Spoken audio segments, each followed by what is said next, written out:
Ladies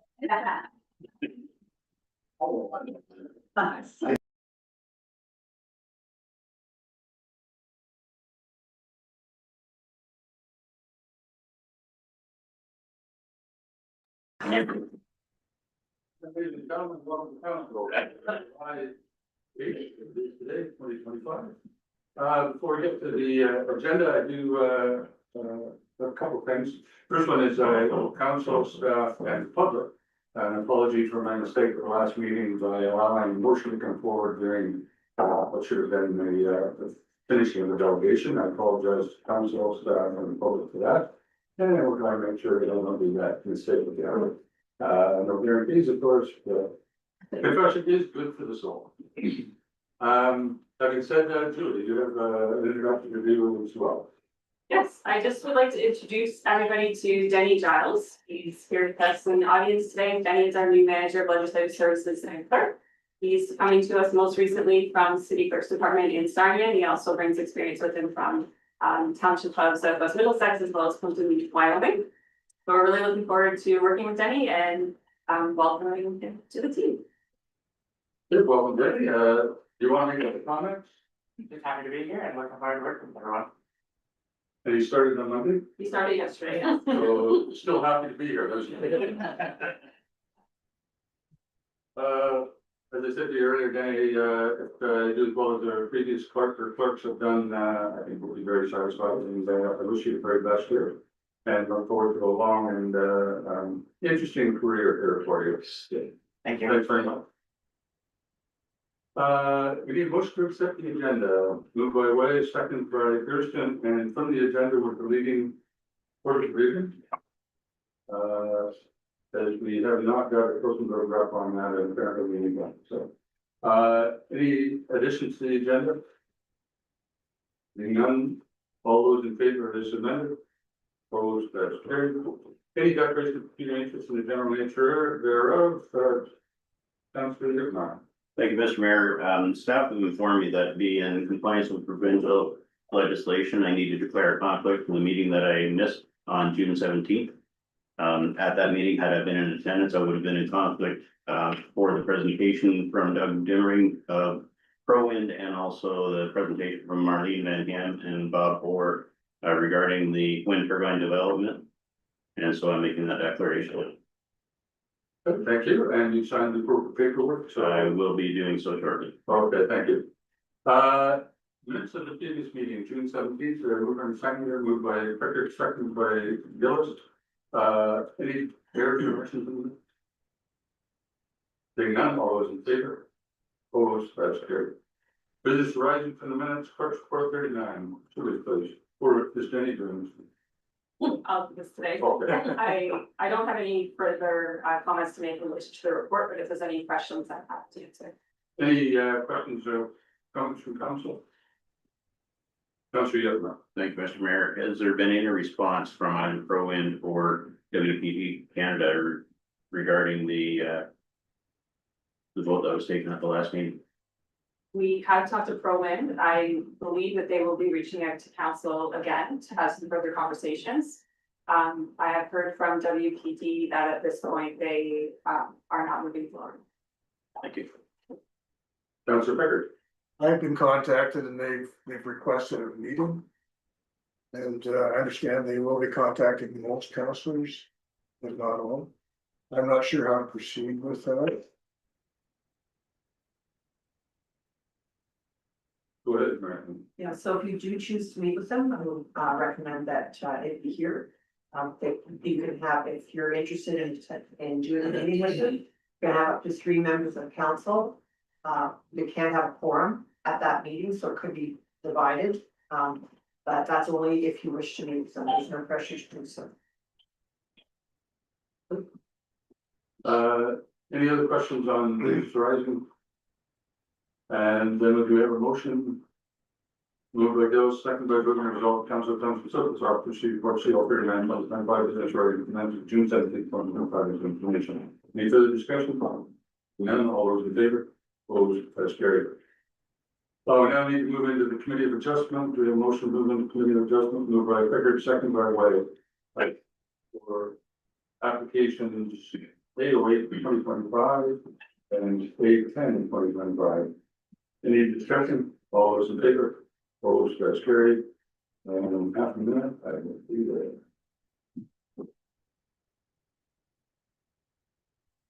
Okay, we're now in committee of adjustment, calling the meeting in order. Motion to accept the agenda, moved by Pickard, second by Gillis.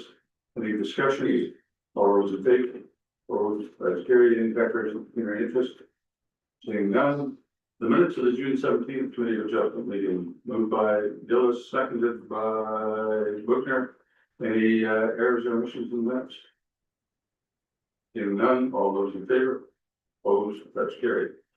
We now have two minor variance applications. The first one was Scott and Laura Dempsey for property located at 343796 Ebenezer Road. Scott and Laura, do you want to come up to the table?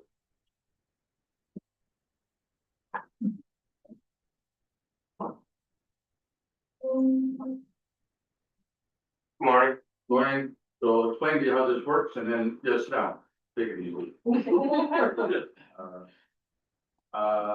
Then we'll go through the report and explain, the report. Council then has committee of adjustment, which looks like council, mode right now. Then has an opportunity to ask any questions or clarification. Then, as the proponents, you have an opportunity to raise any issues you want to, and explain anything you want to. And then, eventually we make the decision, so. Yeah. Okay. So Laurel, please. Great, thank you. Good morning, members of the committee, staff and members of the audience. I'm presenting minor variance A0825S, Laura Dempsey, Scott Dempsey, and Carl Carter. And I'd like to thank Laura and her agent, whose name escaped me, even though I just met you a minute ago. Hi there. Aaron, thank you for being here. And Laura, thank you for the correspondence we've had over the past few weeks. The applicants are proposing to construct a new detached additional accessory structure containing an additional residential unit or an ARU on the subject lands. So to do this, they're proposing relief from 5 provisions of the zoning bylaw. One is to permit a detached ARU on the subject lands, and that's required for all detached ARUs.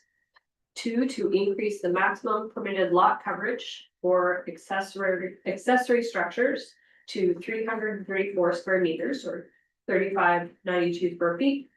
To facilitate the construction of a new 310 square meter accessory structure, which would contain the ARU. To increase the maximum permitted height from 6.6 meters or 21.6 feet to 7.62 feet or 25 feet. To permit a separate entrance for the ARU. And to increase the maximum distance between the principal dwelling and the ARU from 30 meters or 98.4 feet to 98.4 meters or 240 feet. This application pertains to 343796 Ebenezer Road. It's located on the south side of Ebenezer between Durham Line and right now, the property contains a detached dwelling, a shed, and 3 agricultural structures. The surrounding land uses are primarily agricultural uses. There are also 3 lots to the west of the subject lands, also with frontage on Ebenezer Road that are being used for residential purposes. The property is zoned general agricultural zone or A2 and designated agricultural reserve. As you know, we do circulate these applications to various departments and agencies, and through the circulations, I did not receive any questions or concerns with this proposal. The public notice was provided to the surrounding property owners, and no comments or concerns were received from members of the public.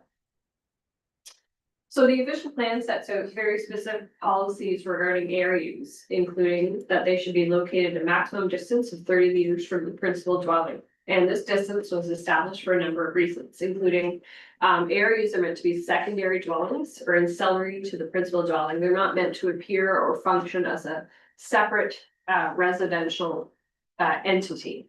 They're to be located within the established residential area of the lot. So the area with the principal dwelling, residential accessory structures, and driveway and site services. Second, keeping residential buildings together is intended to support the ease of servicing, sharing of access, to make the best use of existing infrastructure and resources on the property. This also prevents the built-up area on sites from encroaching onto the rest of the property, so having a corridor of use across the property. Also, a key goal of the official plan is to prioritize agricultural land, so locating areas close to the principal dwelling minimizes the loss of tillable agricultural land and potential impacts on the farm operation and farms on adjacent lands. So for example, allowing areas to be located in excess of 30 meters from the principal dwelling could limit the ability of adjacent farms to expand their operations due to the required minimum distance separation. So in this case, the applicants have requested to locate the area 98.4 meters from the principal dwelling.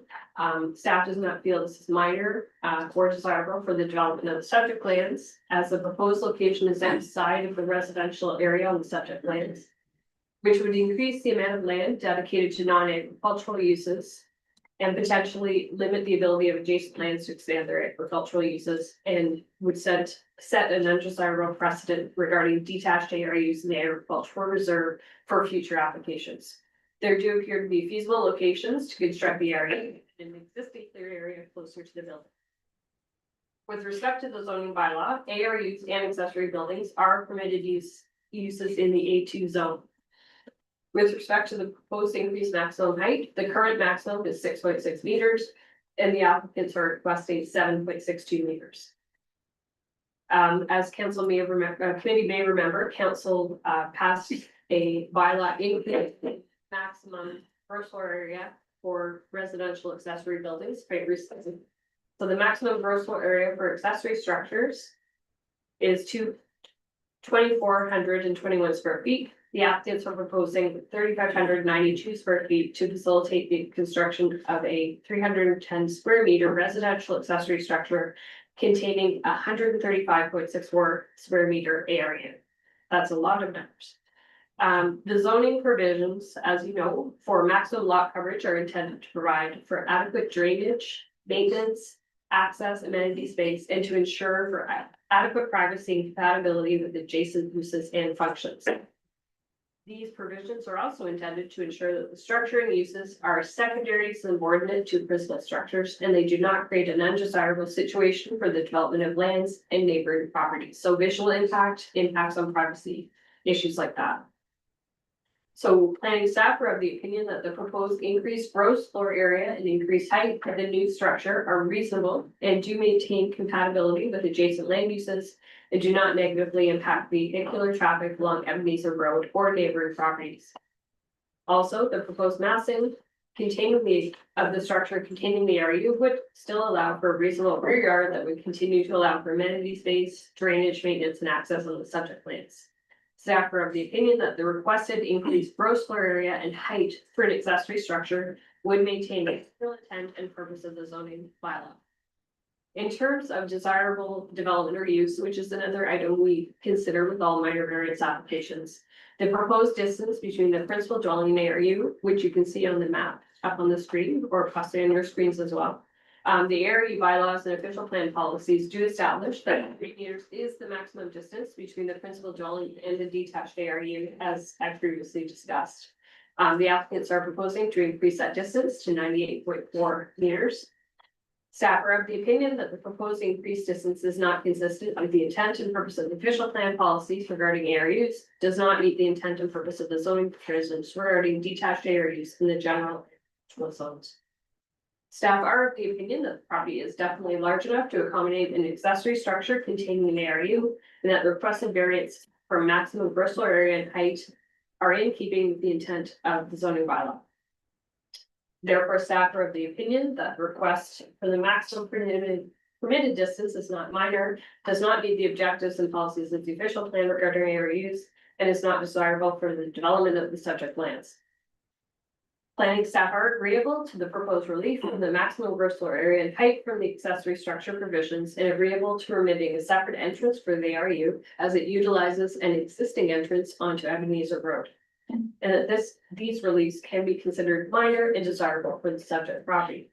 Staff are not satisfied that the significant deviation requested to facilitate the proposed location is warranted. The recommendation and conditions are included in the staff report for the committee's consideration, and I'm happy to answer any questions. Thank you. Okay, thanks, Laura. Questions from council? for clarification? Seeing none, I have just one, oral on delete 6.4, table 6424. The fifth, one, it says, 98.4 meters or 240 feet. 98.4 meters is now 240 feet, that's about 75, 76 meters. So I'm just wondering, is it 240 feet or is it 98.4 meters? I think the 98.4 is the wrong number. Okay, So it's actually 75 point something meters approximately. my apologies, Sorry. 73.15 meters. Okay, but the 240 feet is correct. The 240. Yes. okay, no, I just wanted to be clear on that, okay, any other questions from council? Okay, so the applicants, go ahead and state your case. So good morning again. Thank you for letting us have the opportunity to speak. For the minor variance to permit the detached ARU. Yeah, my first comment was gonna be the 240 feet to 73.1.5 meters. If you look at the screen. If we base it off of the 240 feet, we are shifted onto just the gravel and just the parking space. So we don't go on to any other agricultural land. We go into an already developed area. So we will not be interfering with any agricultural land. The increased distance allows for greater privacy for both occupants of the principal dwelling and the ARU.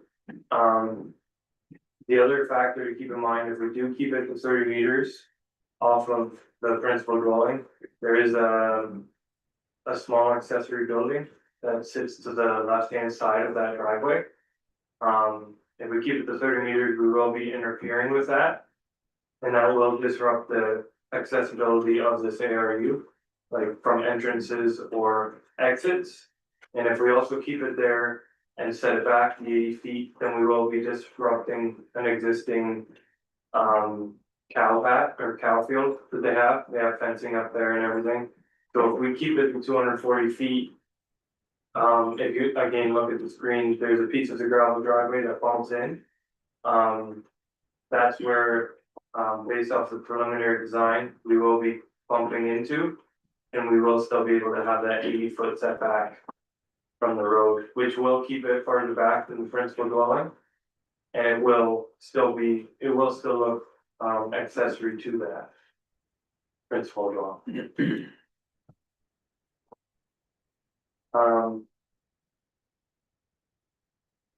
Yeah, and we understand the policy behind this 30-meter setback. We think that the proposed location still maintains a clear secondary use of the area. So, Any other comments you want to make? no.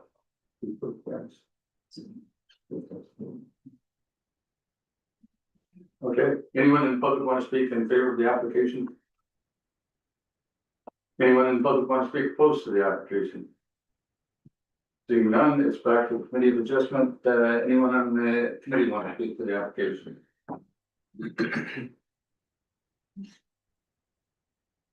Councilor Gillis. Yeah, I can kind of see where the planning staff's recommendation, based on that one challenge that they have is there, but, I see that it's not going to be taking over any agricultural land that's currently already not used for agriculture. So I don't really have a problem with, allowing all the, variances requested with. Any other comments? Councilor Yurman. Thank you, Mr. Mayor. As to the site itself, I have no problems with the proposed variances. My only concern with the extended distance from principal dwelling is the impact it may have on the neighboring properties in terms of minimum distances in the future, should someone want to put a livestock barn up next door, for instance. That would be my concern. Any others? Councilor Whitaker. I have no issues with this request. Comment from the planner was to, they wanted it further to the west to make it look like one property. But when you kind of drive by now, it kind of looks like there's two different properties because of the big strip of grass. So I have no issues with all of their requests, so. I don't know whatever the council sent, but Councilor Gersten. I have no issues as well. I do believe that, where the site is for the ARU is, I think it'll work just fine. Just fine. Anyone else? Mr. Dempsey, oh, sorry, Councilor Bill. Okay, it's just that, when putting the ARU where it is, it, makes, if a purchaser down the road, buys the property. He's gonna think, well, I can sever that off, but that will never be possible, just as a reminder. Anyone else? Go ahead, Mr. Councilor. Just to talk about the NDS setback, the neighboring property is the Thames River. So there is still that distance that's not gonna be buildable area. Like, because of the ravine that goes through there, it's not very likely to be buildable, like the neighboring property. yeah, so that is protected land then?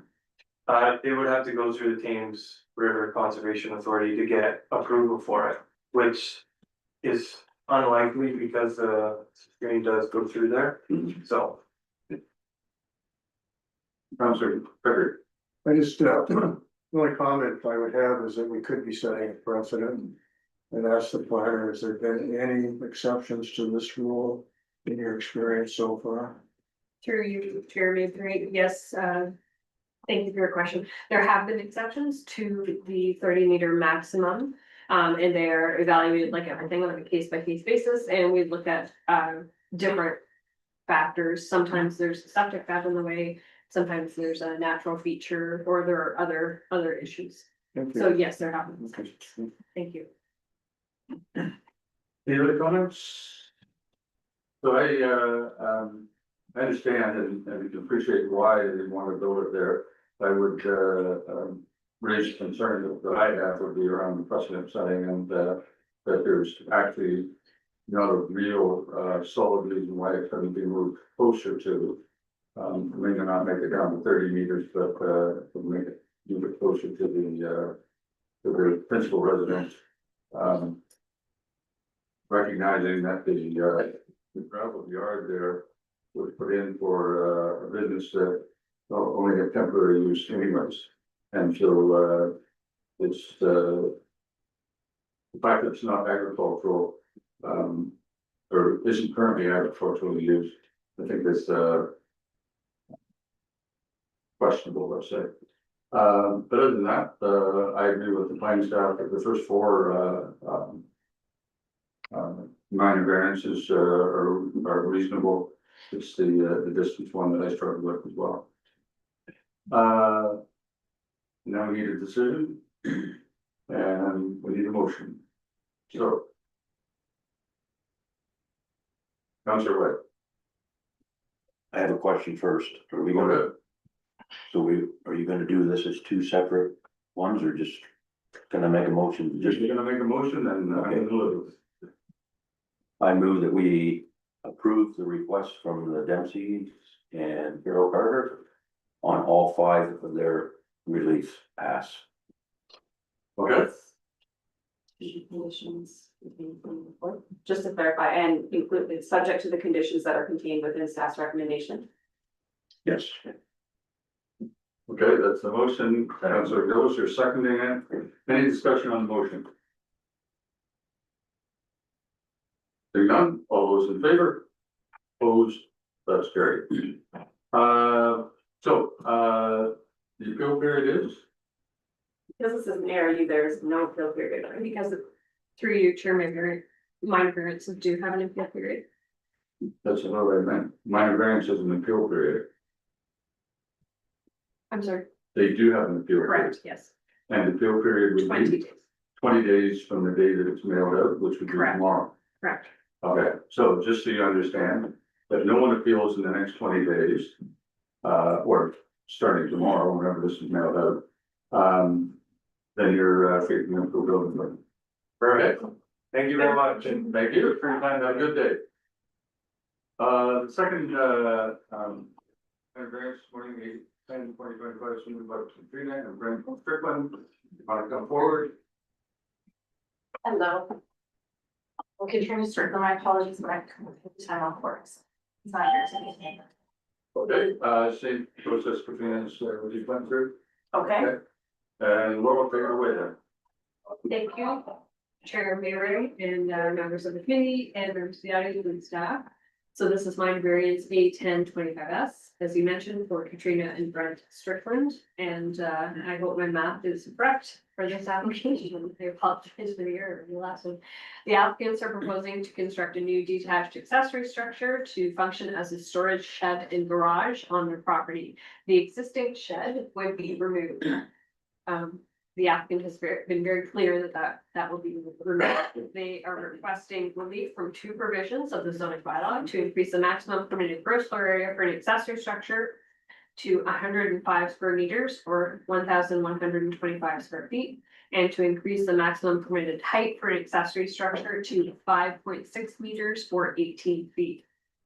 The property is located at 163,820 Brownsville Road, on the south side of Brownsville in the rural cluster of Delmer, lying between Durham Line and Culloden Line.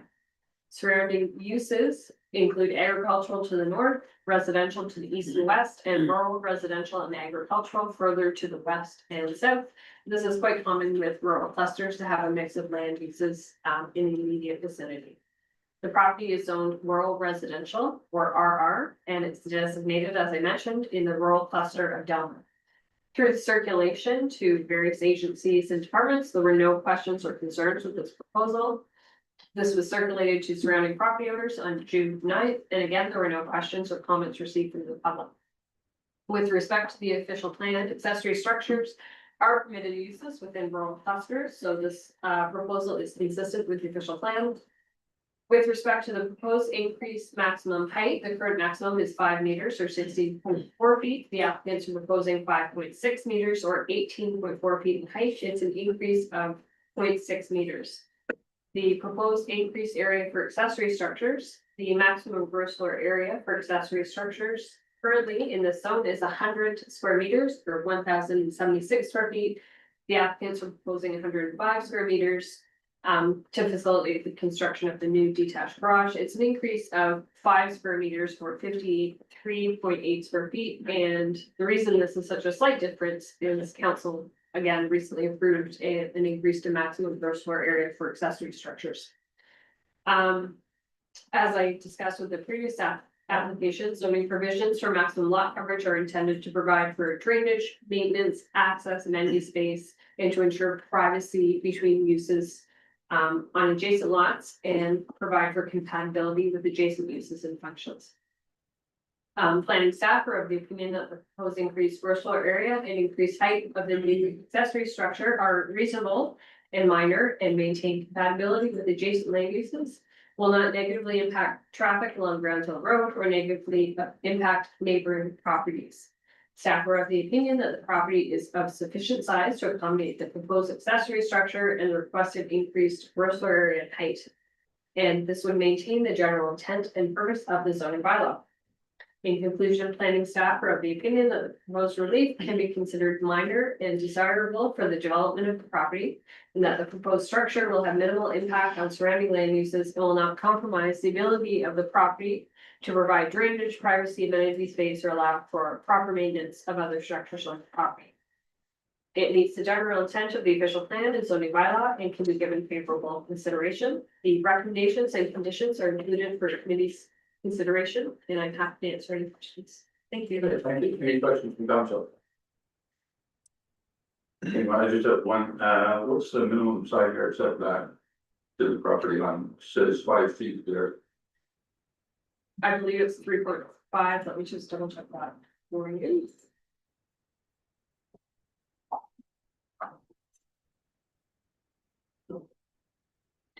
Through you, Chair Mayberry, the applicants will be working with the building department to ensure that they do meet the appropriate setbacks. Sure it will, I just. Yeah. I don't know what the.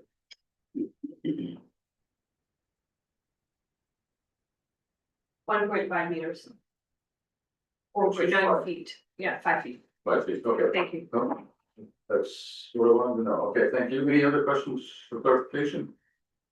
Seeing none, Peter, any comments you want to make? I don't think so. I think it's pretty, relatively small request in a sense. Obviously with the new changes to the bylaws and the, square footage that's been increased there. So we're happy to see that. I will just note it is a little bit of an old photo, so all of those storage containers in the back there are not there. So, and then the one that Laurel had mentioned is the small red roof that's, on the east side of the property. That will definitely be coming down. It's an eyesore and I hate it. So I'd be certain that that comes down, once we get the new one built, but obviously we need the new one built to be able to move everything from the ugly one to the new one. So, yes, You're satisfied with the recommendations, Yes. they're fine? yeah, for sure. Okay. Anyone in the public want to speak in favor of the application? Anyone want to speak opposed to the application? Seeing none, it's back to committee of adjustment, and any questions or comments? Council President. I know the property well. Oh, okay, good. Because I just live at the north end of Delmer. Awesome. Yeah, the property right beside it, there was a great new house built. It was an older couple that owned it, she passed away. And they sold off that part, so I can see the constraints that they have. The shed basically is a fire hazard, being so close to the property. Are you planning on using it to park a vehicle as well, or is just storage? So my husband has like, we have like a summer car kind of thing or whatever, that we take to like car shows and stuff like that, so that will go into the new Okay, yeah, garage. I have no concerns with it, with the constraints of the small size of Yeah, the property, you can't do a whole lot more than this. no, Any other questions or comments? Seeing none, do we have a motion? Moved by Whitmer, second by Ismail, and the motion to read, That we approve the minor variance. any discussion on the motion? Seeing none, all those in favor? Opposed, that's carried. Oh, the motion was subject to conditions. Oh, yeah, okay. Councilor, you have any agreeable with that? Okay, subject to conditions in the report. Any, we voted on it, good, so. Having said that, same process, minor variance application, there is an appeal period. I'll be corrected if I'm wrong. And so 20 days, it should be, the decisions will be mailed out tomorrow. okay, So wonderful, it's 20 days after that, before, the appeal period is over, and then you can come back and looking for the, looking for. perfect, wonderful. Thank Okay, you. and Brad is sitting right there. so Yep. that- We've been corresponding a wee bit, because Okay. I think I put my, He'll, Right. provide you with all the, requirements of the building thing. okay, Okay? awesome, thank you. Good. Yes, thanks, everyone. Need a motion to adjourn and committee adjustment, moved by Dills, second by Becker. Any discussion? All those in favor? Opposed, that's good. New.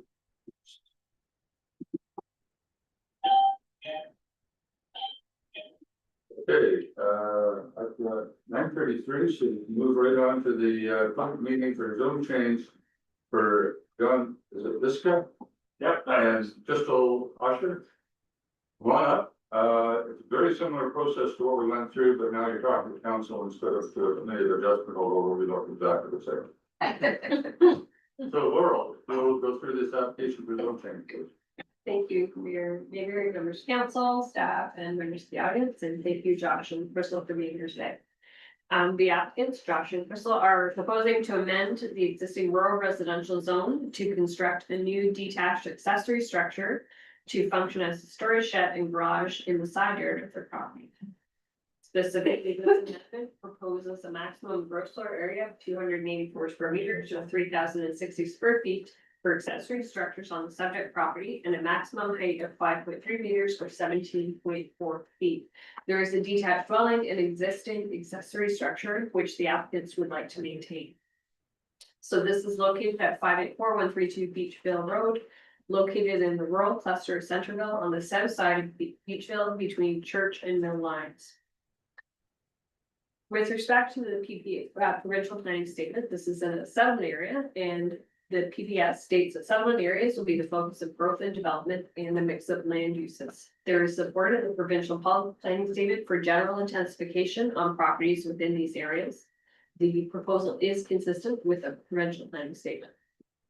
With respect to the official plan, the property is located in a rural settlement area, specifically a rural cluster. Like the provincial planning statement, the official plan does establish that growth and development will be directed to settlement areas for a number of reasons, including effectively using existing infrastructure, public services, and facilities. The principal land use for rural clusters is low density residential, including permitted accessory uses. So this proposal does conform with the official plan.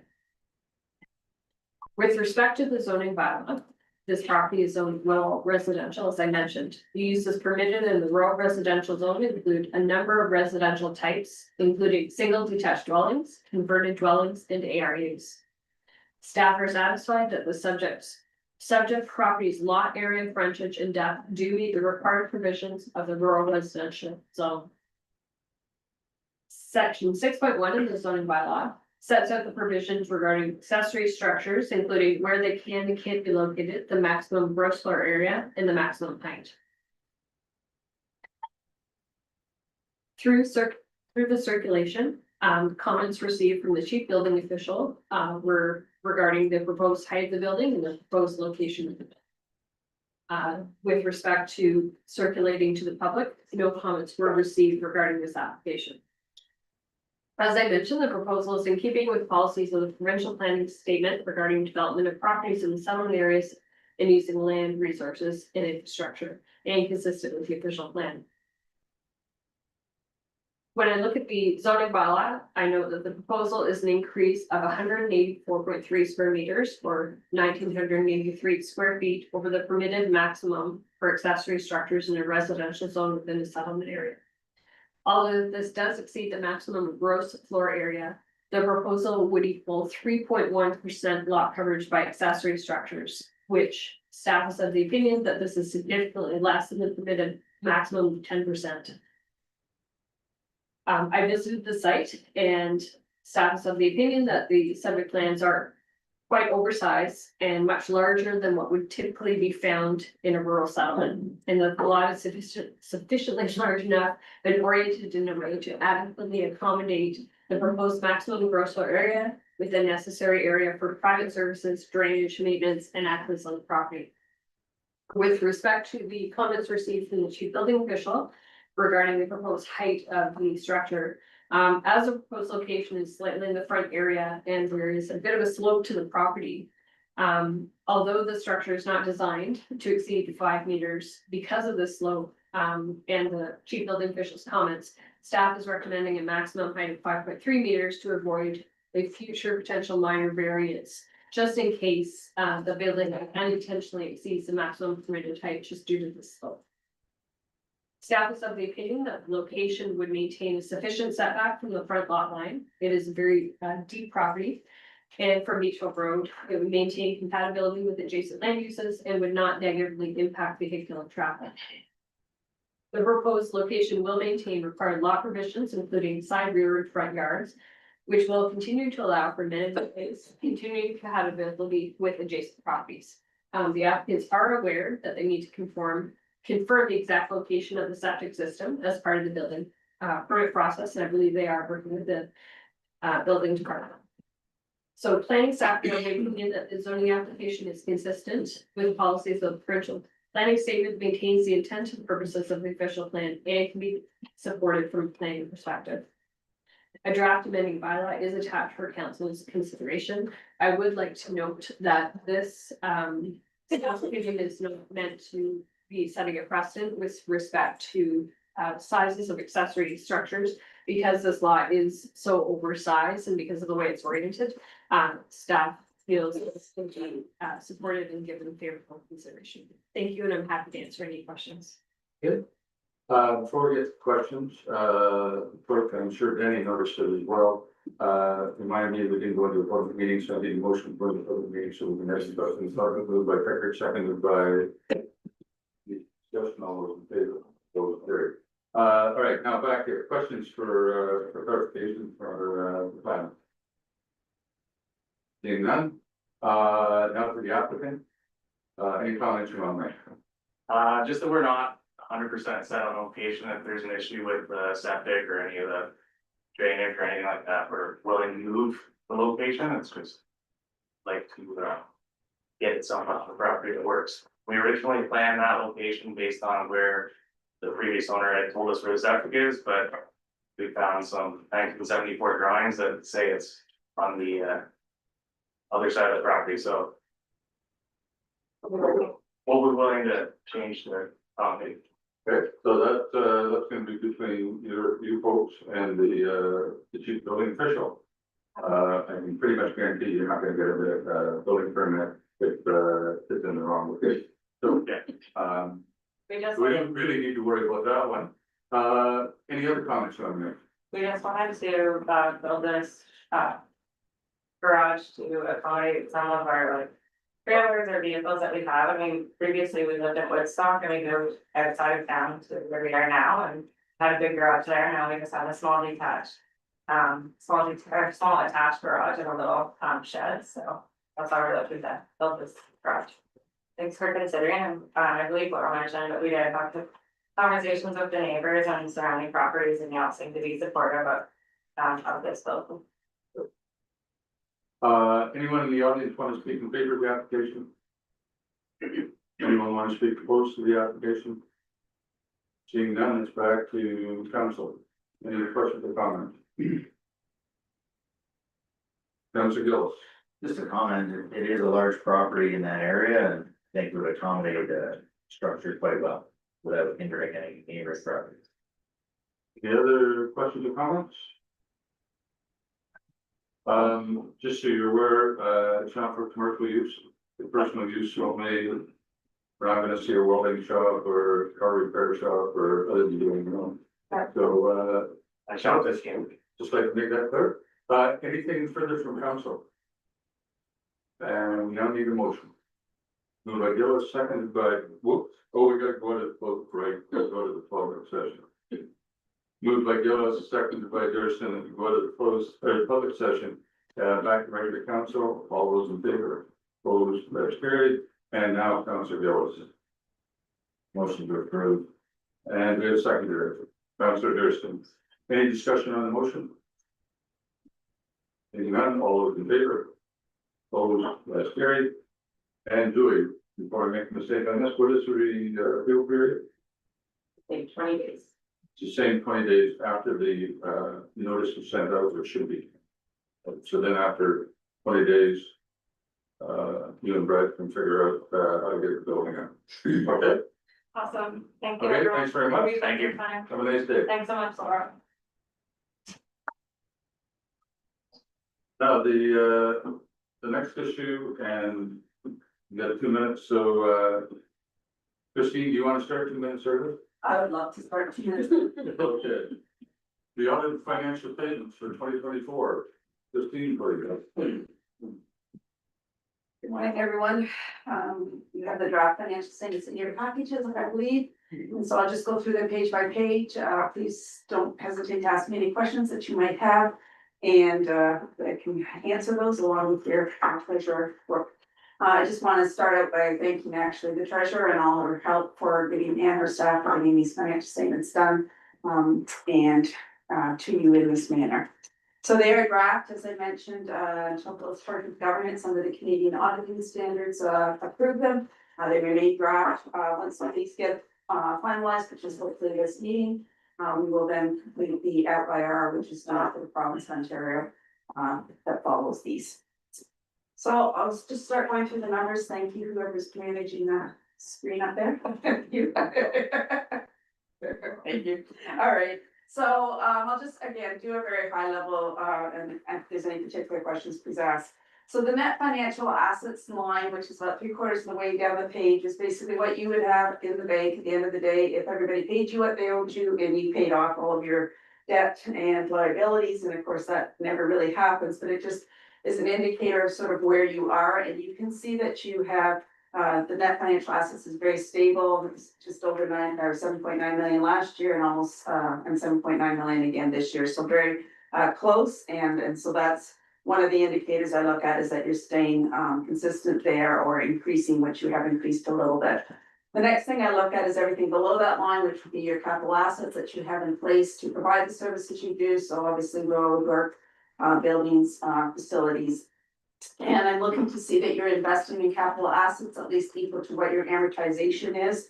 Your amortization for this municipality is about 1.5 million. And so I'm looking for you to reinvest at least in that amount. And you can see even after amortization has been taken off the assets, you have increased significantly. If you add the work in progress with the tangible capital asset line, you have increased significantly there. So you've maintained your financial position, you've reinvested in your capital assets. And then the next thing I look at is your long-term liabilities. So are you going into a lot of debt in order to provide those services? And in fact, you have not issued any new debt this year.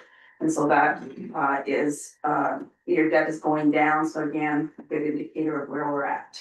And then when we get to the reserves and reserve funds in a minute, you'll also see that you've maintained those. So reinvesting in capital assets, maintaining your financial position and keeping your savings, which would be your reserve fund, increasing. And so those are all the indicators I'm looking at for financial stability.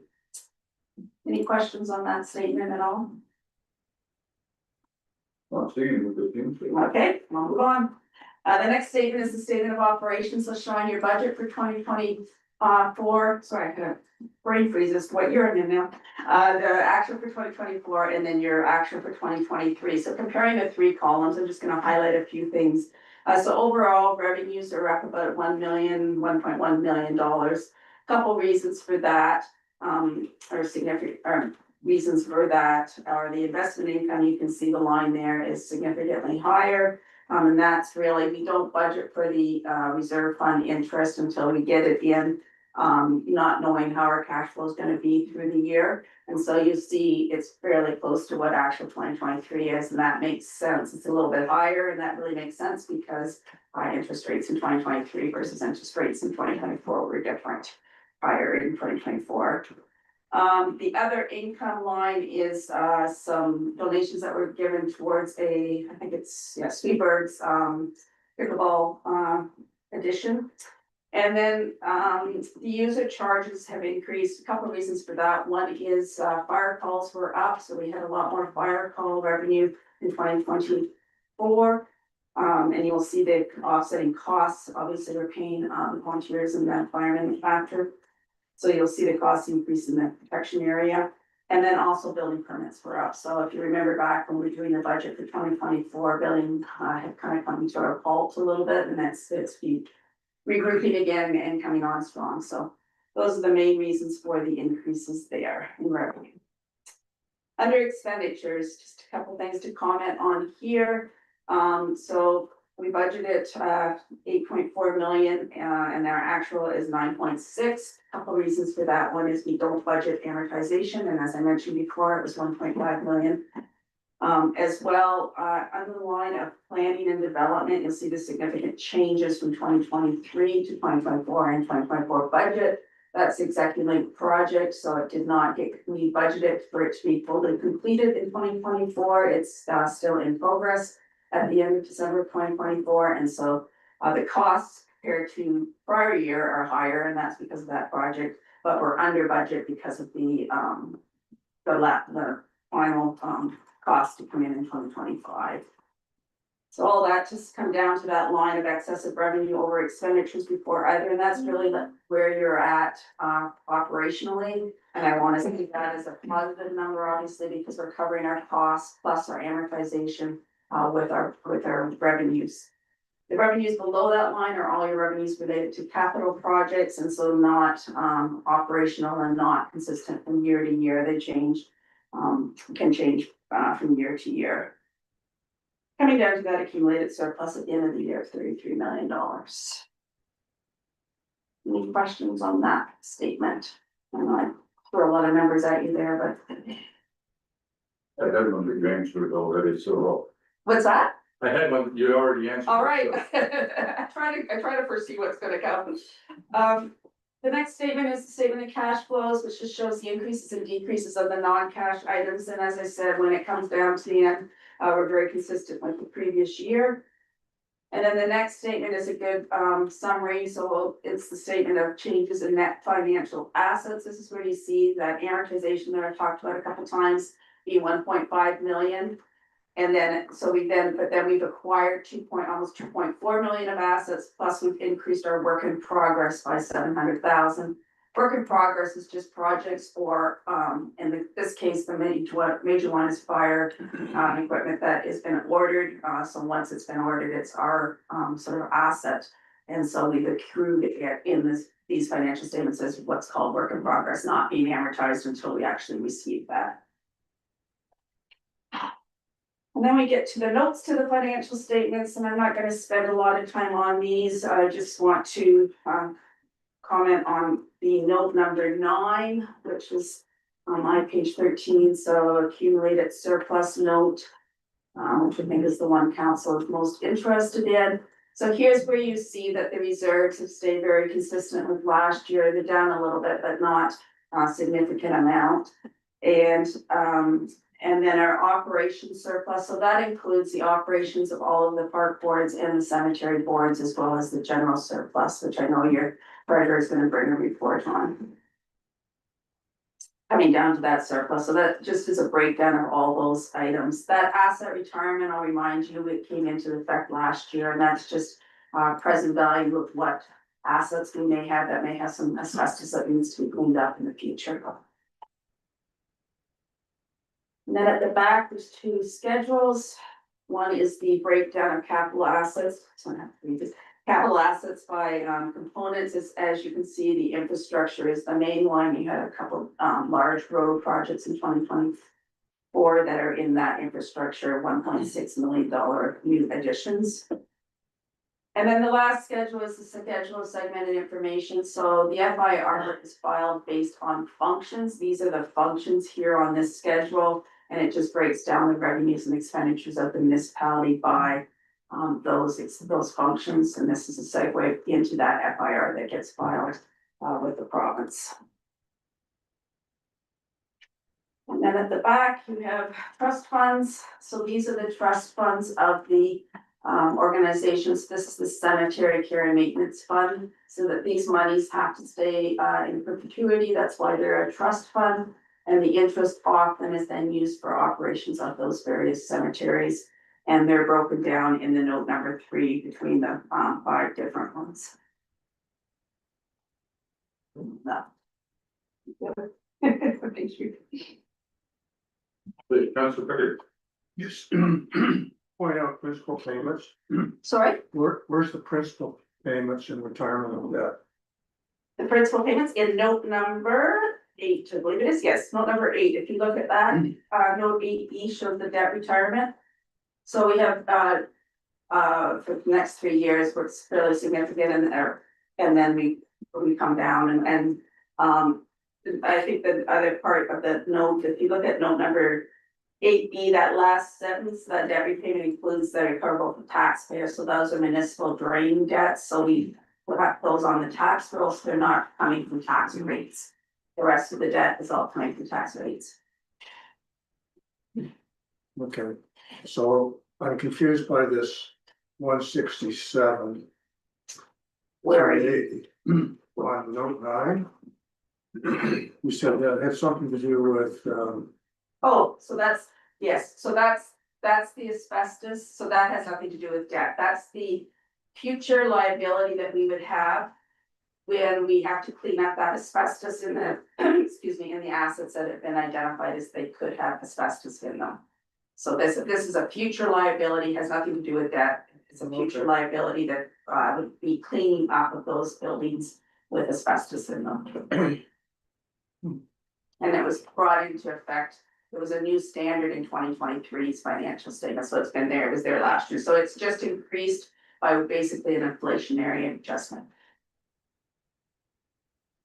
Other questions, Councilor Young? Not a question, just a comment pursuant to that. I think part of that is also the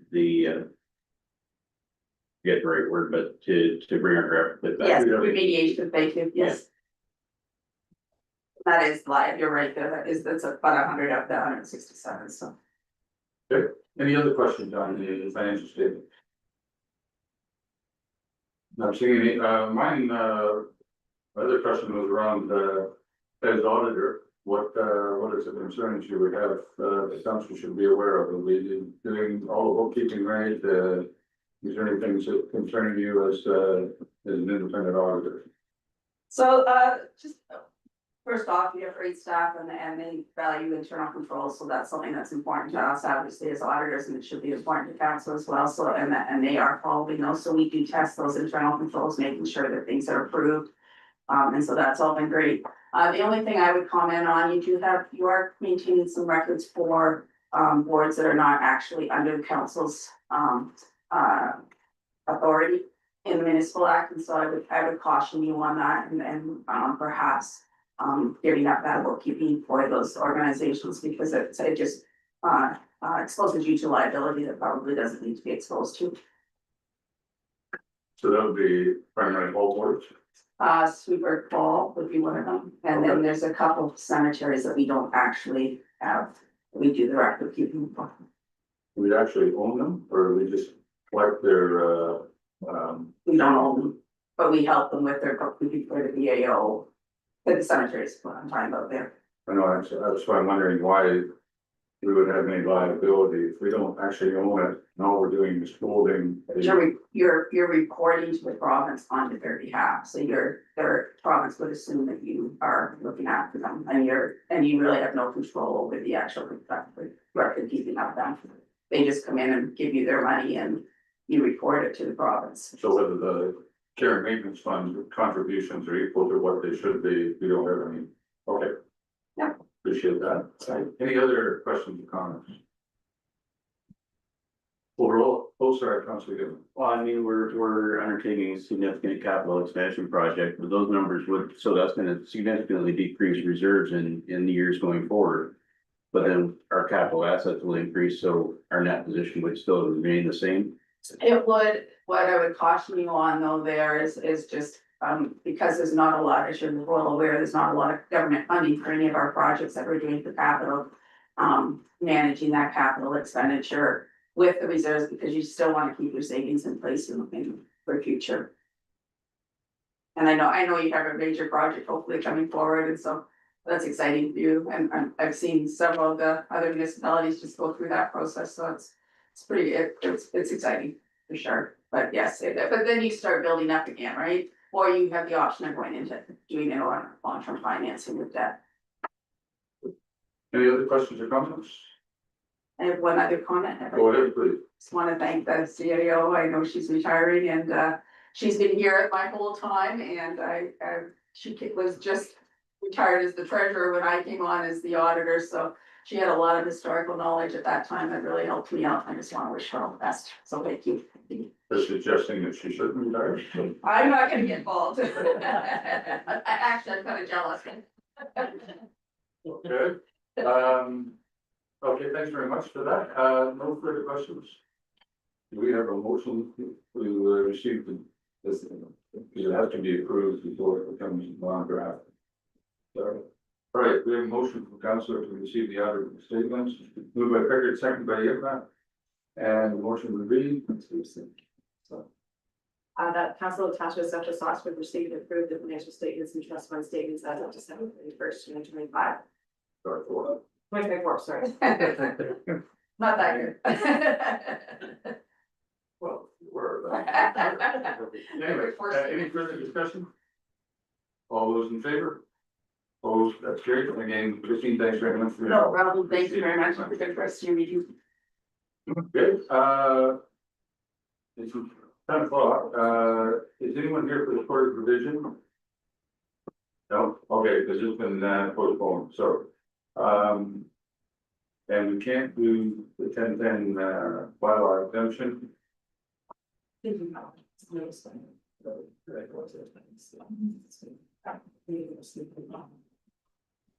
Okay, so then clerk's report 40/2025. Excuse me, Alex, can I make it, but I'm his fiance for the noise exemption and then it says it then. So, yeah, if I can do it. Yeah, that's fine. Is that okay? Okay, sorry, we had a meeting that came up, so. So that's all. we'll get to that in just a Oh, second. okay, So, okay. we have the report 2025, Julie, please. So the purpose of this report is to present council with a request we've received, from Alex Innes, for exemption to township's noise bylaw to permit the amplification of sound for an outdoor wedding scheduled to take place on Friday, August 1st, 2025, at property located at 565038. I understand that the wedding and reception is going to be held outdoors. And we have circulated to neighboring property owners with 120 meters. We did receive one comment just stating that they thought the exemption request to two AM was a bit late and suggested that it be a bit earlier. I did receive the same comment from enforcement staff, but other than that, we did not receive any other comments. Staff's recommendation is to allow for the exemption until 12 o'clock AM midnight. But with that, if you want to make any comments in relation to your event and has any questions. Good, one. I'm Audrey, and so, yeah, we're having our wedding reception outside, Alex's brother did in the same place just a few weeks ago, actually. And so they went through this process of getting a noise exemption, so we wanted to also follow suit with it, so. Yeah, we thought that it's on a Friday of a long weekend as well, that might help our case. To get the exemption, so yeah, that's it. Okay, and your understanding exemption request is 2 AM or midnight? Like we had requested for 2 AM, but we're good if it's also midnight. Sure. So, Just wanted to be clear. Questions or comments from council? Councilor Carter. I don't see a problem with it. Well, 12 o'clock, 11 o'clock, I just, thought it was 11, but, 12 is fine. So the request is for 12. Want to make sure that we're actually answering the right question. So any other question? Go ahead, Julie. So the request was for 2 AM. They did note in their request that after 11 PM, they would be moderating. This Yes, actually makes it to a short. That's the way I read it. I just wondered about the 12, so. Right. Where that came from. So the request was we're offering midnight for the time, Yes. and that they would moderate after 11. So, further comments or questions from council? Council Booker. No, I just, to give a noise exemption for after midnight. I know in a rural area, at that time of the year, the noise carries a long ways. And so it would really impact the neighbors if it went past midnight. Any other comments? Councilor Pritchard and then Councilor White. Well, in this case, there are some neighbors fairly close. So. But. Fairly, because it's on an hour. Yep, I know the area. And Councilor White.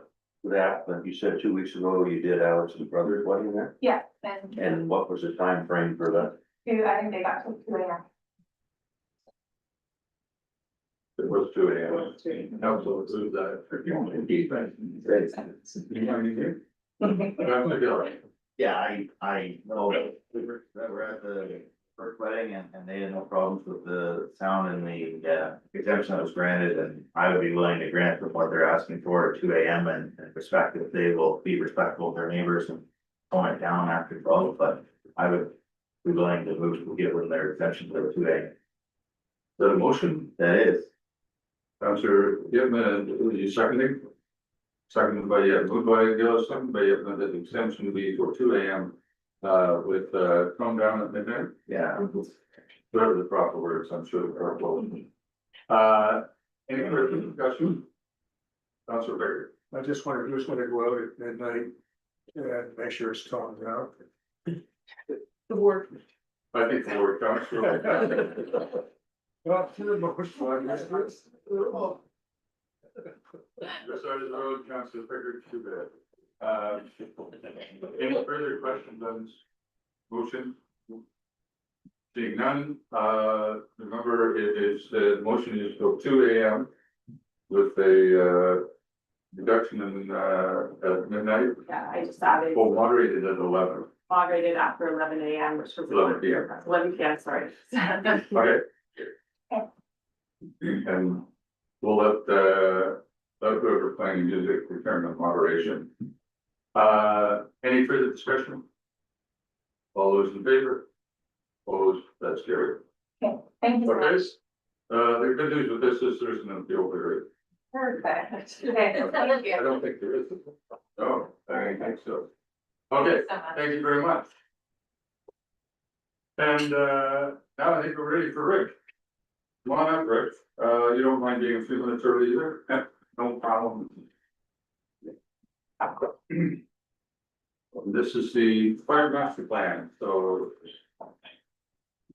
Go ahead, Rick, the floor is yours. All right, good morning. Actually, if you don't mind, I'll tee this up here. Oh, okay. Through the mayor and council. So it's a pleasure to introduce Rick Arnell with the Lumex Group. Rick is the project lead for our master fire plan project. He has several years' experience with master fire planning as well as the fire service in Ontario. Council may recall that they approved funds in the 2025 capital budget for master fire plan project, with the majority of that coming from development charges. The project commences with a presentation to council, just outlining the master fire plan process and whatnot, and that's what Rick's here to do for you today. Rick will also, over the next few months, be engaging with senior staff, counselors, the fire department members, and our community. Through the information and gathering stage of the process. So with that, I'll turn it over to Rick for his overview and answer any questions you guys will have. No further ado. Thank you, Peter. Thanks, Ed. For you, Mayor and Council, thank you very much for having me here today. Today's presentation is just a quick little presentation to give you an introduction on what we're going to do and how the process goes. So next slide, please. So the introduction, we're gonna talk a little bit about Lumex and what Lumex does. The project background, what we're gonna do, how we're gonna gather information, and any questions or comments from council. So a little introduction about Lumex.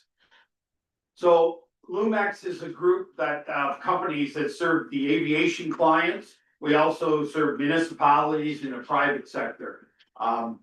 This project is done through our response and readiness division. That's the division I work in.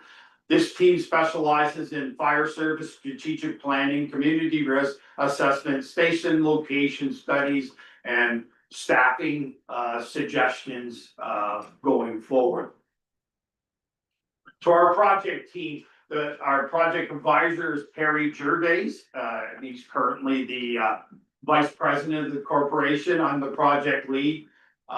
We have a number of people, GIS specialists, project coordinators, in-house QA teams that make sure that my spelling is correct. So, sometimes it's not always the best when I spell. And then we have our fire and life safety specialists. We have a group of people with several years of expertise in the fire service, from former fire chiefs through to, we have a person that does just community risk assessments, and she's excellent at it and been doing it through the province for years. So, and a little background on myself, I was in the fire service for 48 years. I was a volunteer fire chief of a small town. We got amalgamated, Chatham-Kent. You may have heard of that small amalgamation that happened. And I became the assistant or deputy chief in Chatham-Kent, in charge of operations. I did that for a bit, and my last 10 years of my career, I was the fire chief in the town of Essex. I had the pleasure of being part of the Ontario Association of Fire Chiefs, and I was the first vice president, and got to see a lot of the province. And the situations and problems are vastly similar from community to community, right? So and, you know, it's just size and variations and all those things. So, you know, my career spanned over 48 years, and I retired the 1st of October of 23. Next slide, please. So the project background. So what we're going to do is we're going to try and provide you a document that'll give you give your community the requirements of the FPPA, the Fire Protection and Prevention Act. So we're gonna go through that legislation and make sure you understand what needs to be done. Provide a clear picture of your current and anticipated fire needs, because as we go forward, we know things change, and we're gonna look at the next 10 years for you and try and help give you some suggestions on moving forward. We're gonna recommend strategy to protect lives and property by enhancing pub ed, code enforcement, which is becoming, those are the two, you know, pillars of the fire marshal's office. Public education and code enforcement are the first two things, and fire suppression services is the third. We're gonna help guide administration, operational budget concerns about the distribution of the budget and the protection of your fire service going forward. So in our approach and methodology, what we look at is, here's our first startup meeting. We've had a startup meeting with the chief. We met with the chief a few weeks ago. We're going to do stakeholder engagements. As the chief said, we're looking at speaking to all the firefighters, all the officers, as well. We'll set up meetings for counselors, you know, through different methods. And we'll send you an email and see your availability. As well, today I'm going to be able to meet with a few people prior to leaving. Coming here, I took the opportunity to meet with a few people today. We're gonna then drive the chief crazy collecting data and then take all that information and put it together. We've done numerous plans across the province, as well as in other provinces. So we have a lot of data out there that we can kind of marry it up with and see what best works for people. Once we finished all that collection and analysis, we'll go and give a draft report that the chief and CAO can go over. And once it's all fixed up and have everything, you know, because sometimes we interpret something wrong, so we want to make sure all the information is correct. We'll come up with a final report, and we'll come back to council with the final report. So things that we review, we look at the demographics of your community. We overview the fire department and its operations. We do take legislation and standards into consideration, all your bylaws that you have in the fire service, dynamics and staffing consideration. Again, we talked about stakeholder engagement. Emergency management, as that's part of your mandate as a community, a municipality, you gotta provide emergency management, occupational health and safety, fire prevention and education, the levels of service, your training of your firefighters and what's, you know, where you are with your training, standards and response statistics, we look at that, and then we have a lady that can do GIS magic, that's what I say, and she can show you exactly what you're doing and where your fire department and how you respond, your stations, your water supply, and then we look at asset management and try to, you know, pull the whole picture together and help you determine where to go in the next 10 years. So our guiding principle is the 3 lines of defense as set out by the Office of the Fire Marshal. So public education is first, and you know, we look at this, you know, and code enforcement second. Hopefully with these two things, you can reduce the amount of fires, because fires are costly to communities. Once you lose a facility, it's very hard to gain it back, right? Especially businesses. So you want to make sure that they're safe and they're there for long term and fire suppression by. The fire suppression business is, you know, the first two lines of defense is hopefully you don't have fires, but if you do and when you do, your fire department is here and ready to provide the service. So stakeholders that we're gonna engage with, it's counselors, yourselves, municipal staff. We're gonna talk to all the fire department staff. We're looking at doing a public survey out to the residents to get feedback from the residents as well as anyone else.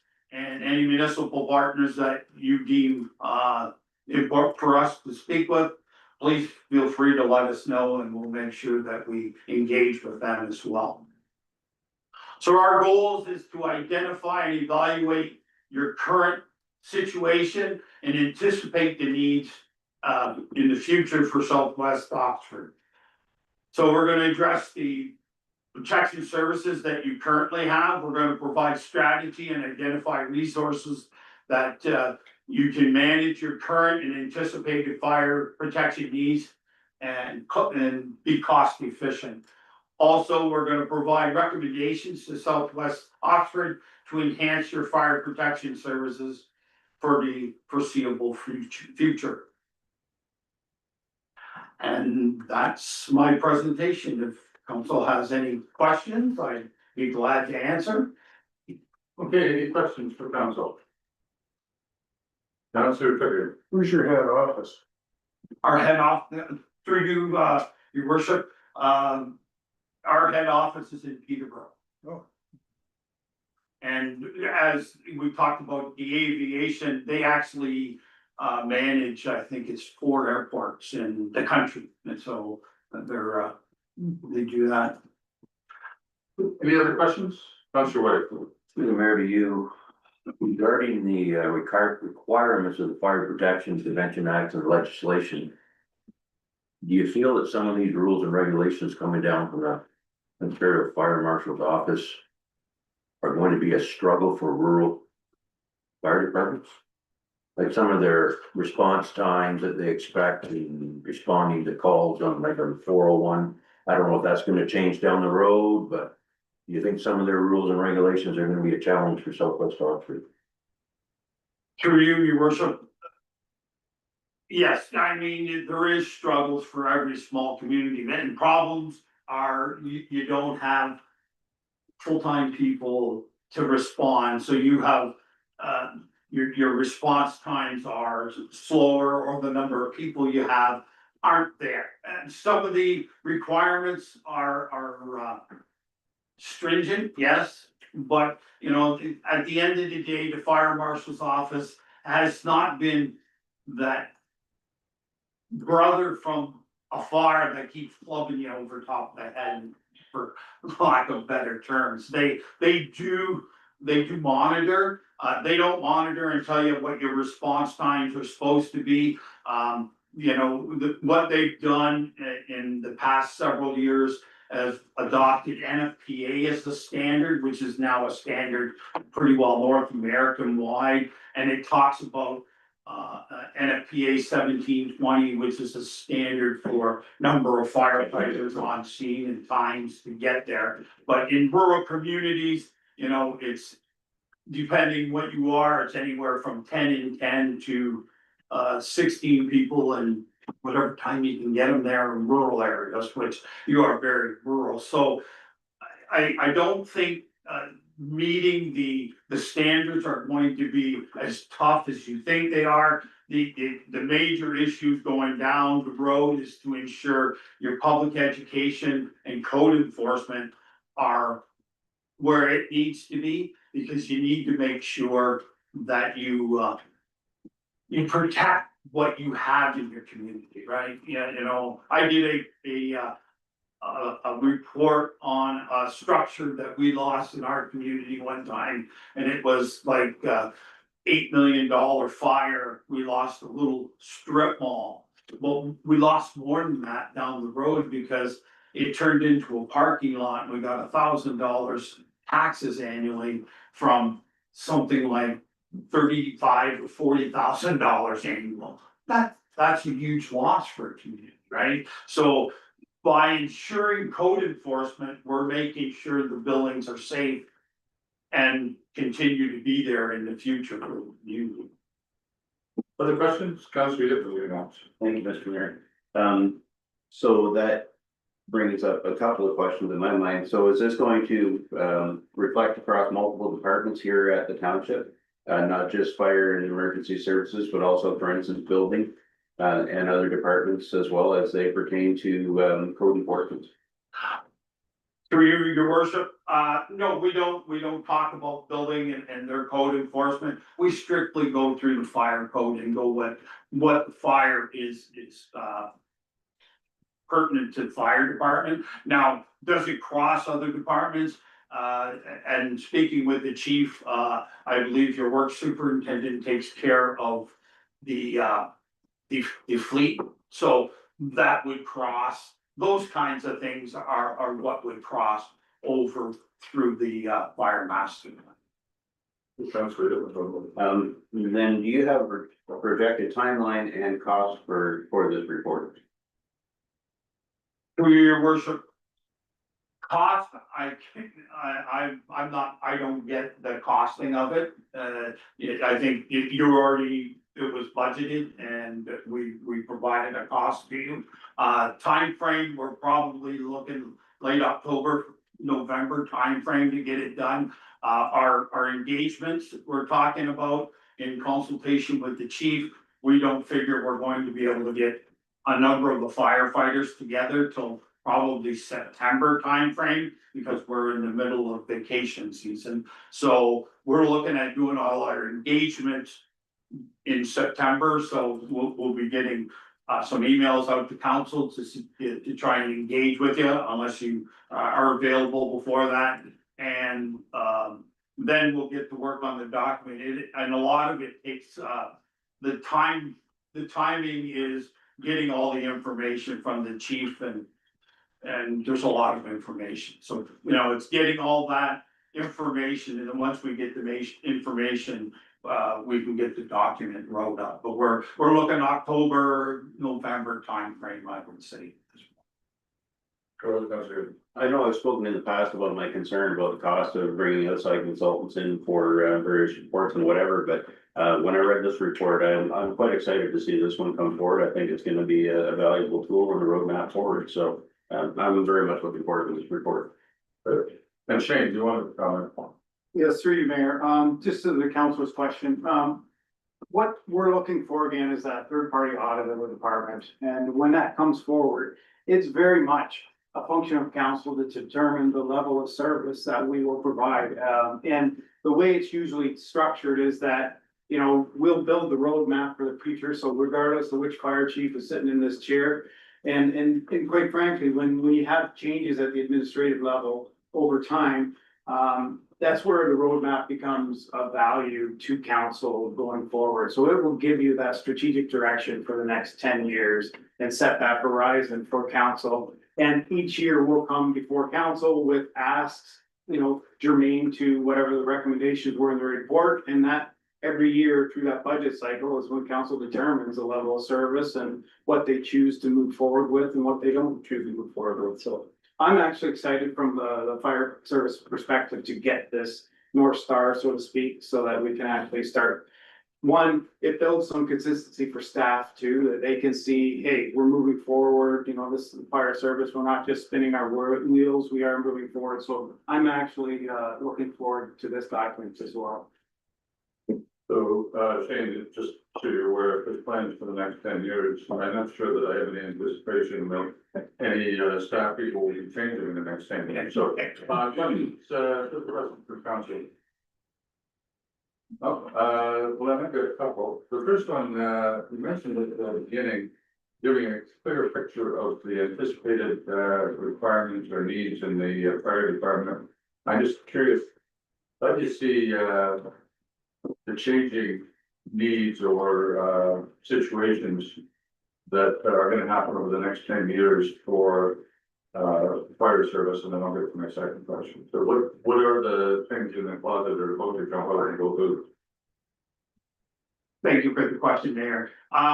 what we're seeing today is the issue with small communities is redundancy. If the fire chief isn't here, if he's gone on vacation in Bermuda and you have a large problem, your CMC isn't in town, right?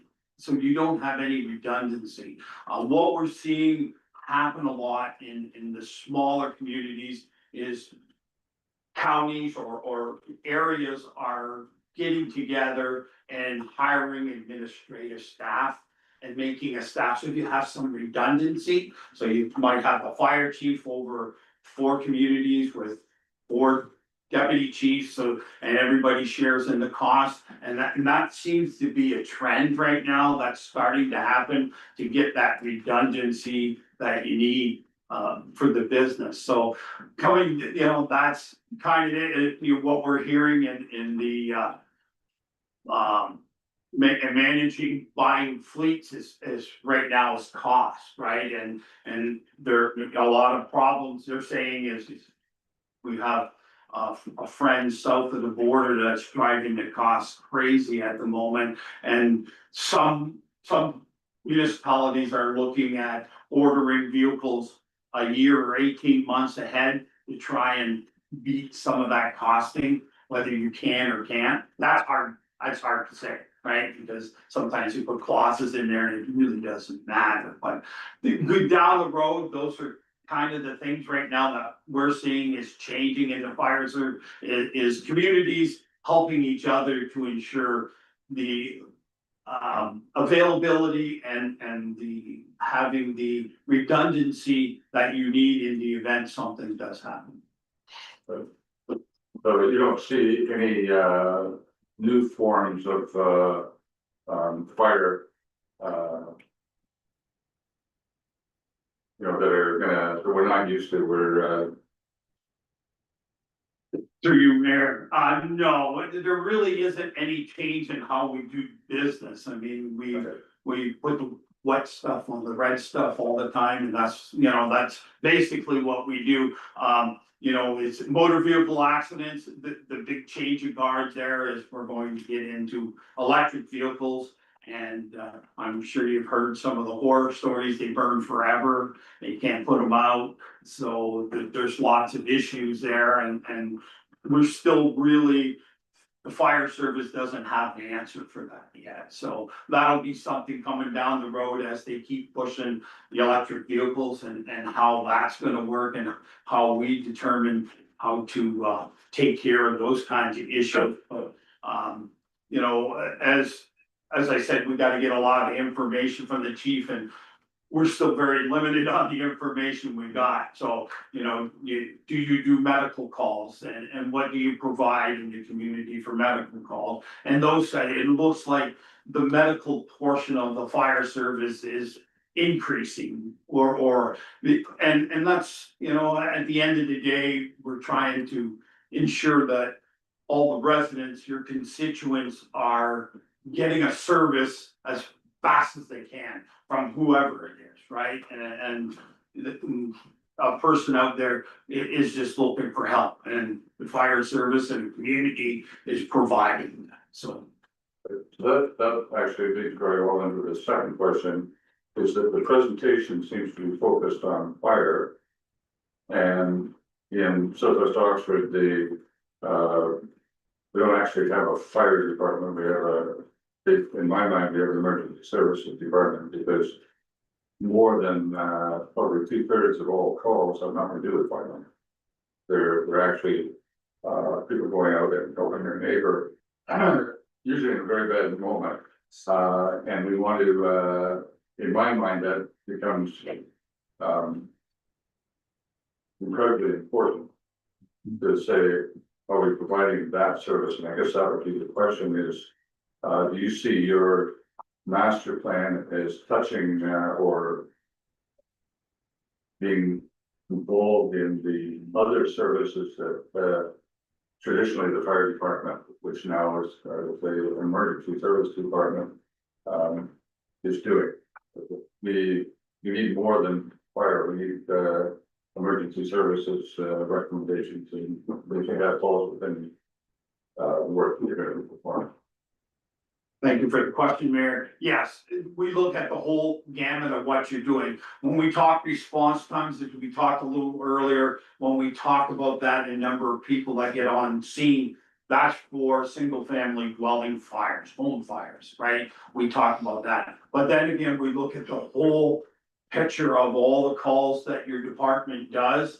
And you're right, we're emergency services and we've always done everything. I mean, from, I was 48 years in the business and you call the fire department for everything and anything, right? And we would go. And I'm assuming that's still going to be the community's thought process. Well, we'll look at where you are and we'll look at all the agreements you have, because you would have an agreement for medical tiered response and agreements, mutual aid agreements and automatic aid agreements and all those kind of, we look at the whole picture and how that works and how it all fits together.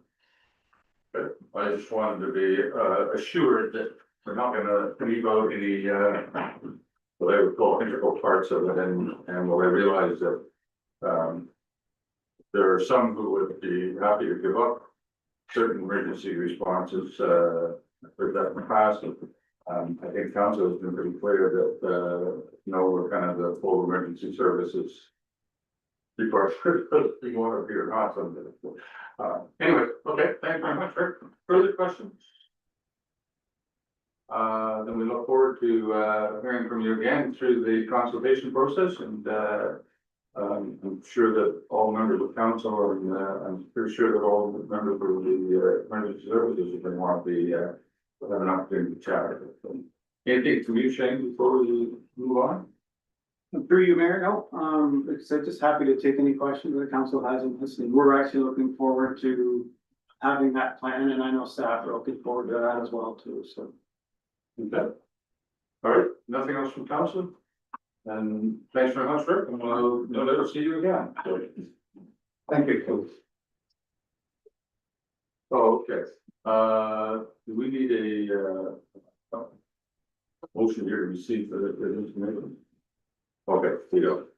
All right, so 5-minute break. We'll get back at staff report.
Doug Ford, CEO 14, Roman Church, The report for capital today is to provide information regarding the cost of living, percentage was added to update our existing development charges. So the report does include a chart on the last page showing what the new rates, updated rates are as of June 13th, 2025. I like to bring this, there's no there's no mandatory requirement to bring this report forward to council, but I find it very helpful to keep council up to date on what the development charges would be. This is just on township, from a township perspective. It does not include PCs. So it's just for information and we happy to answer any questions. Okay, any questions to this, Councillor Goodwin? I thought some of the new recommendations coming down from the province was that the development charges were gonna be canceled. Well, we're waiting to see what the what decisions come down the pipe moving forward. Interesting. So we will keep doing what we do.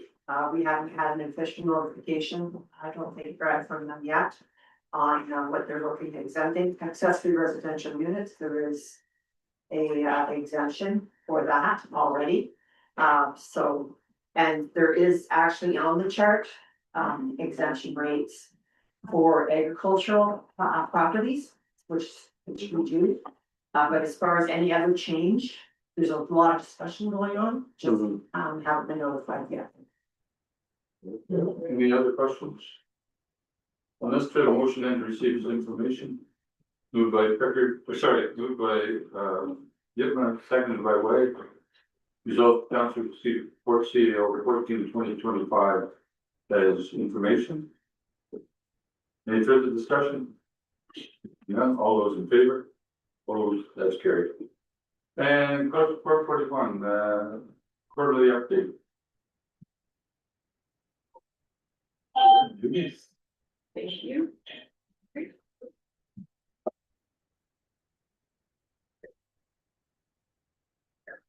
Okay, so the purpose of this report is to provide council with an update on the status of the township strategic initiatives as of the end of the second quarter in 2025. This is also an opportunity for members of the council to provide any comments or further direction that they may have in relation to the township strategic plan. I do know that ongoing input from the council is really valuable to staff in guiding our priorities moving forward over the months ahead. You'll see in the report that there's a high level summary of second quarter progress included as Appendix A attached to the report, and we do intend to continue providing these quarterly updates as we move through the course of the term. But with that, I'm happy to answer any questions that council may have, and if there's any further comments or direction on current priorities for the remainder of the year, that would be great to receive them now. So, any questions or comments from council? Councillor Bills.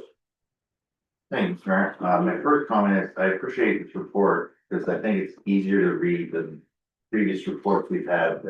So I really thank staff for going about this way compared to, not that the previous one was bad, it's just this is a simpler way to read it compared to going across the chart multiple times of what's going on now. So I really appreciate that. And I think it captures a lot of the things that we talked about. So, gonna be my first comment as well. I think this format is miles ahead of before. I find it, as you say, it's easy to read and very concise, consistent, and what's accomplished, what's left to do. Very clear, so I really appreciate the form. Thanks. Councillor. I did also find the format fairly clear, but what I found missing here is future targets that I didn't see in the report that I think were more prevalent in the chart format. Okay. Any other comments? I suppose on the material first and then on the or format first and then the material later. But let's see that the strategic plan should be foremost in people's minds, the staff as they're trying to implement things, and so it's nice on a quarterly basis to remind us of the staff we're paying attention for and the direction of council staff. Anything further on this? Nothing, I've seen none. We have a motion in to receive the information. And moved by Gillis, second by Yipma. Result, Council Township, Silver Star, Student, West CL 41, 2025 strategic planning quarterly update, Q2 as information. Any further discussion? Being none, all those in favor? Opposed, that's carried. CL 42. Julie, please. Thank you. As council is aware, the township of Southwest Oxford has recently been designated by the province as municipality of strong mayor powers under the Municipal Act. This report provides an overview of what that designation means and outlines the new authorities granted to the head of council. These powers include the ability to propose and veto the municipal budget, appoint and dismiss the chief administrative officer, restructure the township's organizational structure, and bring forward or veto bylaws that relate to provincial priorities, including housing and infrastructure. In addition, the head of council now has the authority to create committees of council, to appoint their chairs and vice chairs. Some of these powers, such as those relating to the hiring of staff, particularly specific department heads, organizational structure, and committee appointments, may be delegated to council as a whole or to the CAO through a written mayoral decision or direction. This report does outline how some other municipalities have handled this, including the city of Woodstock, Bracebridge, and Huntsville. They have approached this process to preserve some collaborative decision making, and they have the mayor has delegated some of those powers to all of council.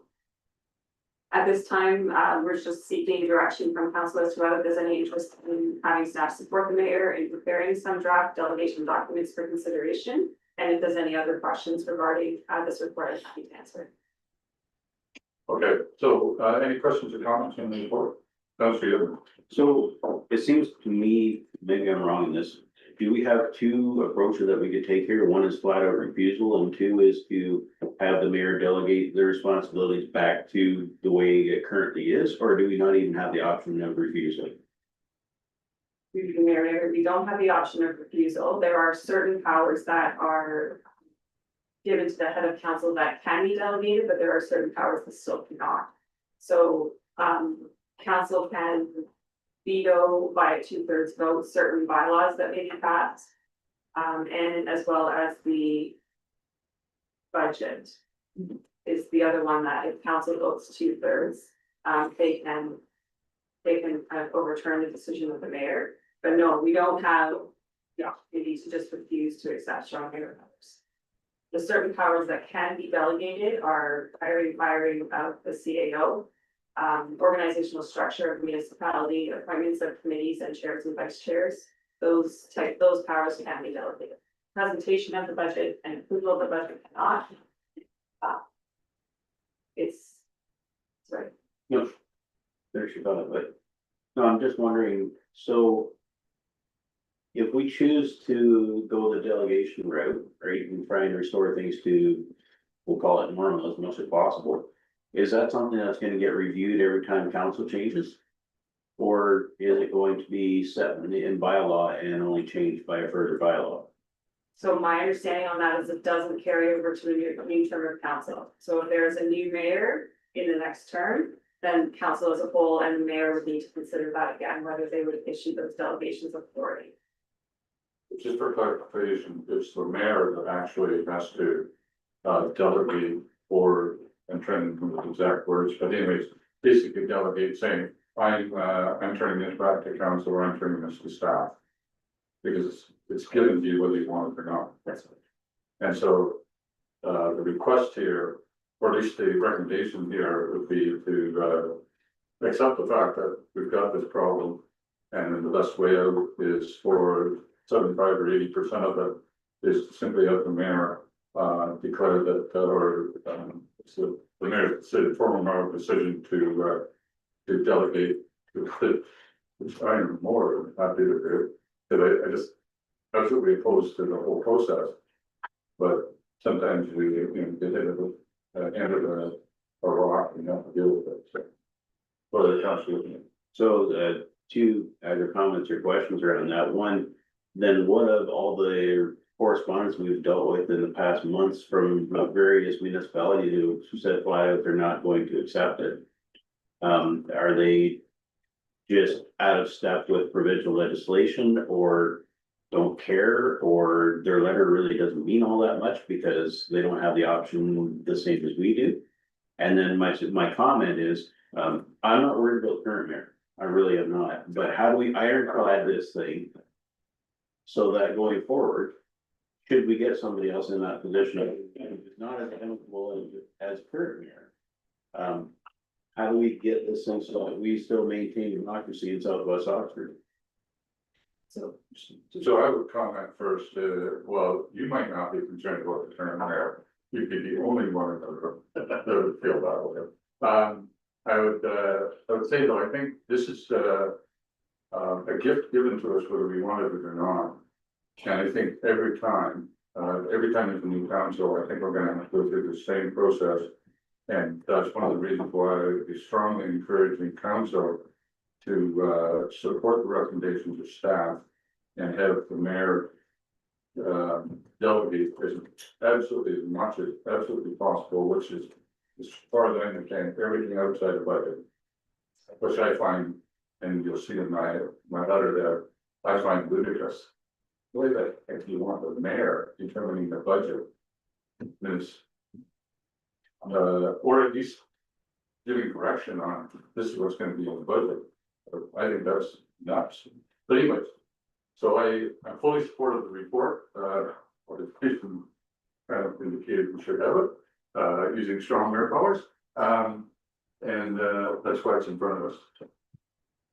Councilor Gillis, share now. Through you, Mr. Mayor, I think we should go through the process of giving back your powers if you're willing, to staff to be able to do them. I think that, for democracy's sake, it should be through council and through the collective as a whole for the majority. Obviously, the way it's worded, there's some things you can't ever get turned back. And like, that's unfortunate. I read your, I agree that it should still be sent. That we don't like this, but obviously we have to work within the constraints we're given, and go from there. I think my position would be, I can't tell the minister what to do, but I can tell them what I want. And what I want for them is to pull Southwest Oxford out of this. Because I can't speak for any other municipality in the province, but in my mind, this is not good for Southwest Oxford or anybody else, frankly. Anyways, any other questions or comments on this report? I would be more than happy to work with whoever. Maybe this is something that Denny wants to start with. Writing a formal mayoral decision or dedication there. Go ahead. So with respect to the budget, the mayor can delegate or provide direction to staff to prepare, present the budget, but when it comes to final approval, that has to follow the process established by the province. That's another thing. Direction can be provided, but it's not final. Or the mayor could in fact, under legislation, almost write the budget. Or give clear direction on what the budget will say. Yes. And I find that part, ludicrous. I just, I love numbers as much as anybody, probably better than maybe even the treasurer does. But, and dollar numbers that I keep them better than primary numbers. But I'm not sure that I'm in a position to do it, and do I actually want to tell any department what they need to do. We do that as council. Anyways, any further discussion on this? So, we have a motion to, the recommendations. Moved by Pickard, seconded by Gillis, resolved council of Township Southwest Oxford, choose to CL 42, strong mayor powers, they state that the information and further transfer provide direction regarding whether it supports the delegation. And you word that motion, move for a second to say that council provides direction to support the delegation of certain mayor power to the head of council through a formal mayoral decision permitted under the municipal act. Agreeable to the word and seconded.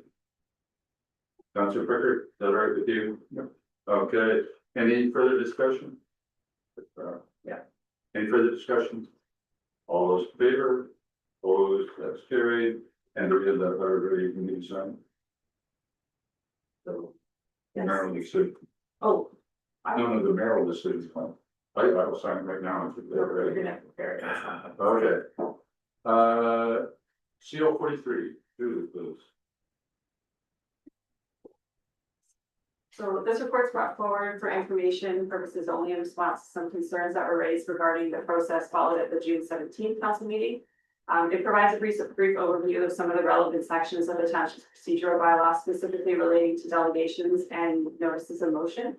The intent is to offer some procedural reminders as well, just to ensure consistency and fairness in how council conducts meetings moving forward. With that, I'm happy to answer any questions that council may have. So it's just, No. anyways, any questions or comments?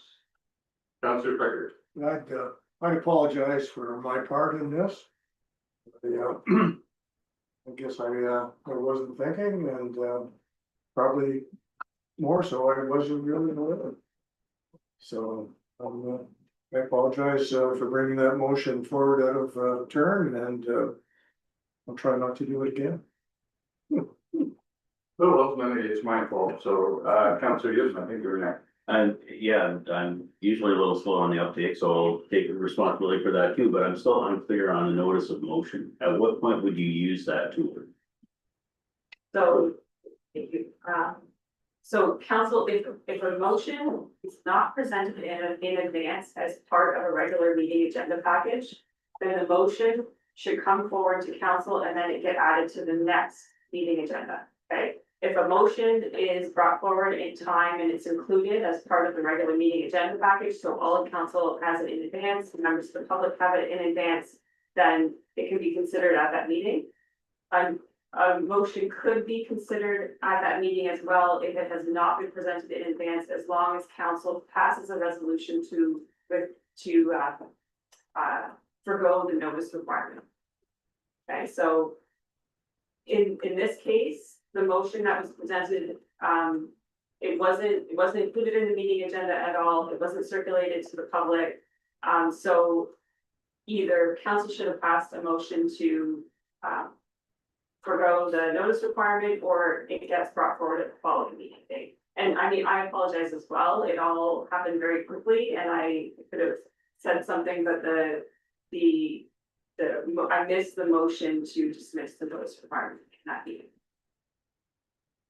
So this is in procedural, bylaws, Yes. yeah. The reality is that we have seldom followed it. Because the reality is if council wants to pass a motion for something and the majority of council is, and I mean, 2/3 of council is in favor, but then it's automatically going to get the procedural correction or procedural change, right? So we just skip that step on a fairly regular basis.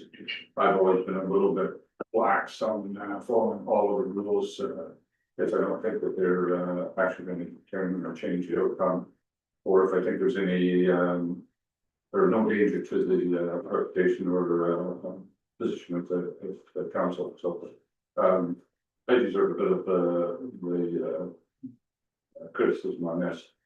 I'm more interested in saving a step than I am in actually technically following all the rules, and so appreciate this reminder that there's rules for a reason, and I probably should follow them. That's what we're gonna do. Anyways, Councillor Villas, please. Yeah, through you, Mr. Mayor. Like, I had the same question about, notice of motion, and like, my problem with that is like, depending on what we're talking about, or I almost need the agenda package to know what I'm thinking ahead of time, or not even know until that meeting for a motion is brought forward. So that's where the challenge of like following that, foregoing that procedure becomes kind of a challenge. And then further to that, if, it's technically followed, it delays a lot of decisions another 2 weeks or sometime a month from now from actually happening. Now, obviously, if 2/3 council votes in the same way, you can kind of get around it, but I think it's gotta be brought forward to our attention a little bit more to actually follow that, but. So it is 2/3, right, for set aside the requirement, so. Which is certainly doable. I mean, if everybody wants to do something, it's easy just to set aside the requirements. It's probably not the right thing to do all the time, but,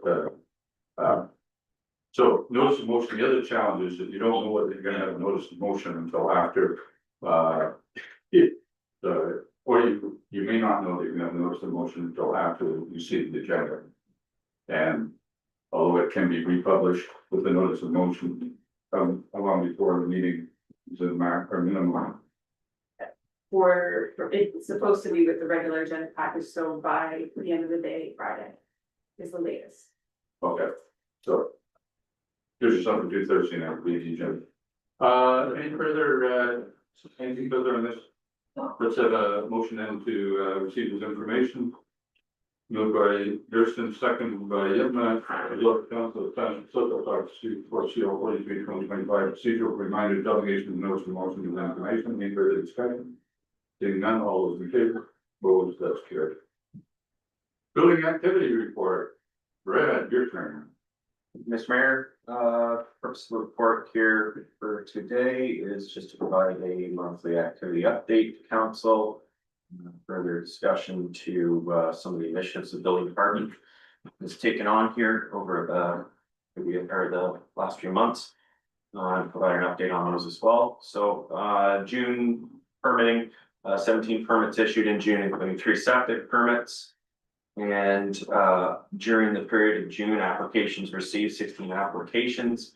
4 of those are incomplete or in a state of building towards completion. 8 are complete and currently in review or awaiting technical amendments pending approval. 2 are submitted, completed, reviewed, issued. And 2 were submitted and withdrawn. So because the work was not in the township, they were submitting to permit from another area by mistake. Further update here, of course, as relates to correspondence with the building departments received. So further to the CAO's update a little earlier here. In relation to development charges, table indexing for development charge rates, both the county wide rates and the township's development charge bylaw. Those rates increased by a 3.8% increase. Those were approved as per the current version of the development charge bylaw. Those indexed rate increases. So just a heads up in case council does end up with inquiries from the public. Those did take effect June 13th, so permits issued on or before that date would have been the previous indexed rate, and the day after the 13th, actually upon the 13th or the day after, it would be the new rate. Further correspondence received by the building department, chief building official, actually correspondence from the deputy manager of municipal affairs and housing. It's mostly just a brief overview as relates to some of the Bill 17 amendments that you may have heard about recently and received correspondence. I think Paul Michaels provided a bit of an update as well to county council in regards to this item. But to highlight there as relates to building code interest, the province is firmly reminding municipalities that there is no authority and never has been authority to pass bylaws establishing construction or demolition standards in the province. Those are reserved for the building code. I don't think that there's any concern of that Southwest Oxford, to my knowledge, but it does affect consideration as relates to certain bylaws that we do have, such as site plan control bylaw, and property standards bylaws, those types of things. Those are bylaws on the record that are that do affect construction, but are in alignment with the provisions of the Building Code Act and the Building Code. So bylaws such as local green building standards, green development standards, energy efficiency standards, some municipalities have collectively chosen to initiate some of those standards, policies and bylaws over the years, and that's not in keeping with what the current ministry's take is on that, so. Further update to activity here for the next month and in the month of June. So annual report update, we're in the process of compiling that data and moving forward. As you can see from the earlier part of the report, we've been fairly busy over the month of June, so we're working on it. We're prioritizing permits, getting out the door first, and then we'll have a succinct look back. Earliest available opportunity here. Same for the update on the building bylaw update. We are in the process of, staff have met, Julie and I have met, we've discussed with building department staff on some of the outline for a rough draft of the building bylaw amendment. And finally, just a quick update as relates to the RSM contract service status. At the time of writing this report for permit applications remaining within that system, under RSM's review, as of right now, I think I've got 2 more resolved of that 4, so we're quickly rounding out the end of that service contract. Just that's all. Thanks, Brett. Any questions from council? Council Gills. Through you, Mr. Mayor, how many active building permits do we have currently? It's a good question. I don't have that data available at my fingertips, but an active is, I would say, a bit of a gray scale. Because some building permit applications do end up being, won't call them abandoned, but discarded by certain individuals over time, and if you're not actively tracking and you have staff with eyes on it for the purposes of kind of poking people to get them to update things, then things become stale very, very quickly. But yeah, there are more active and less active building permit applications on the book at this point, but I can provide that number if you're looking for a more succinct number. Yeah. Yeah, and we could do that probably on it would have to be kind of time scaled, I would say. So we'll say 2025 if that's suitable for council's purpose. Yeah, we're, if that's in reference to our outstanding permits as far as closing, we have a lot of permits that have not been closed. Currently, there's no time to deal with those with the volume of permits and the amount of work involved. We have actually had discussions about that, and we'll be bringing a report to council in that regard. Hopefully by the next meeting. Council Becker. Do you think we're holding a lot of deposits?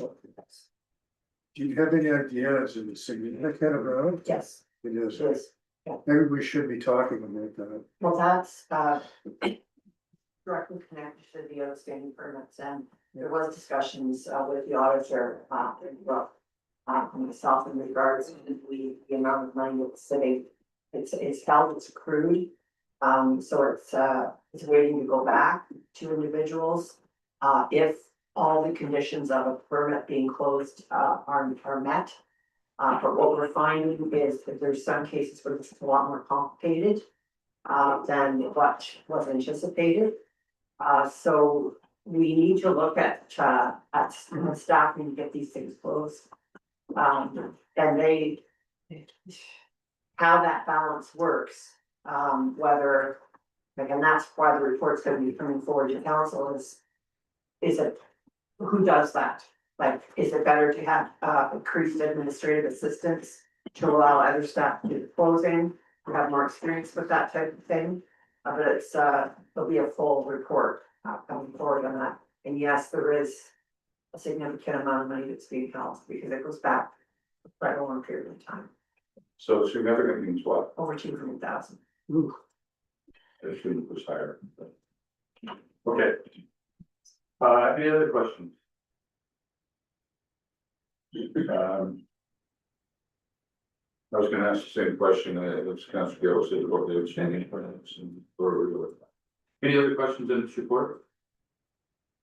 So right under the Bill 17.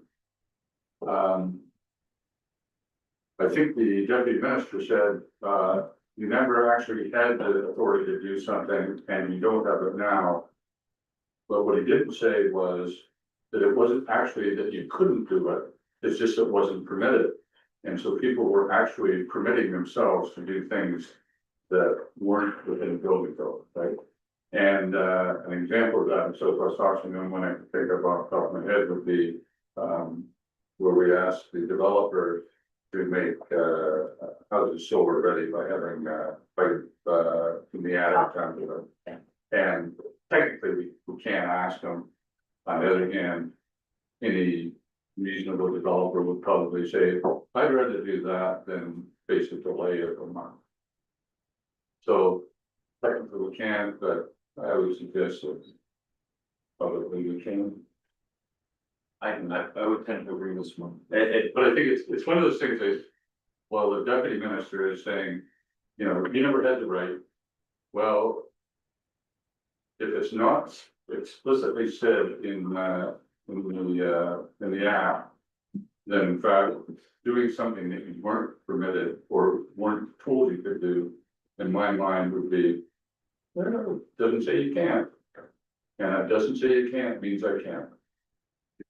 I agree, and further to your point, there's a fairly protracted period between the initiation of a lot of those standards and policy development that did occur over a substantial period of time for a lot of councils and a lot of municipalities, which I've worked for. We're going back 10 or 12 years. The province was provided ample opportunity to remind council and staff over that protracted period. It's a bit interesting when it's occurring now, as opposed to a decade ago, but in some cases, so. Really then ask the question, why now and why not 10 years ago when we knew it was already a problem? So anyway, motion to receive this information. Moved by Way, second by Goodner. Result of Council of Township of Southwest City Report, the 07/2025 Building Department monthly activity report is information. Any further discussion? All those in favor? Opposed? That's ordered. And I think now we're down to treasurer's report, the first quarter budget update. Brooke, please.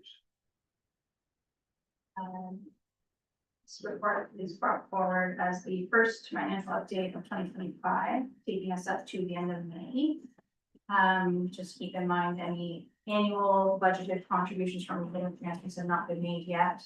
Audit is wrapping up, I will close shortly.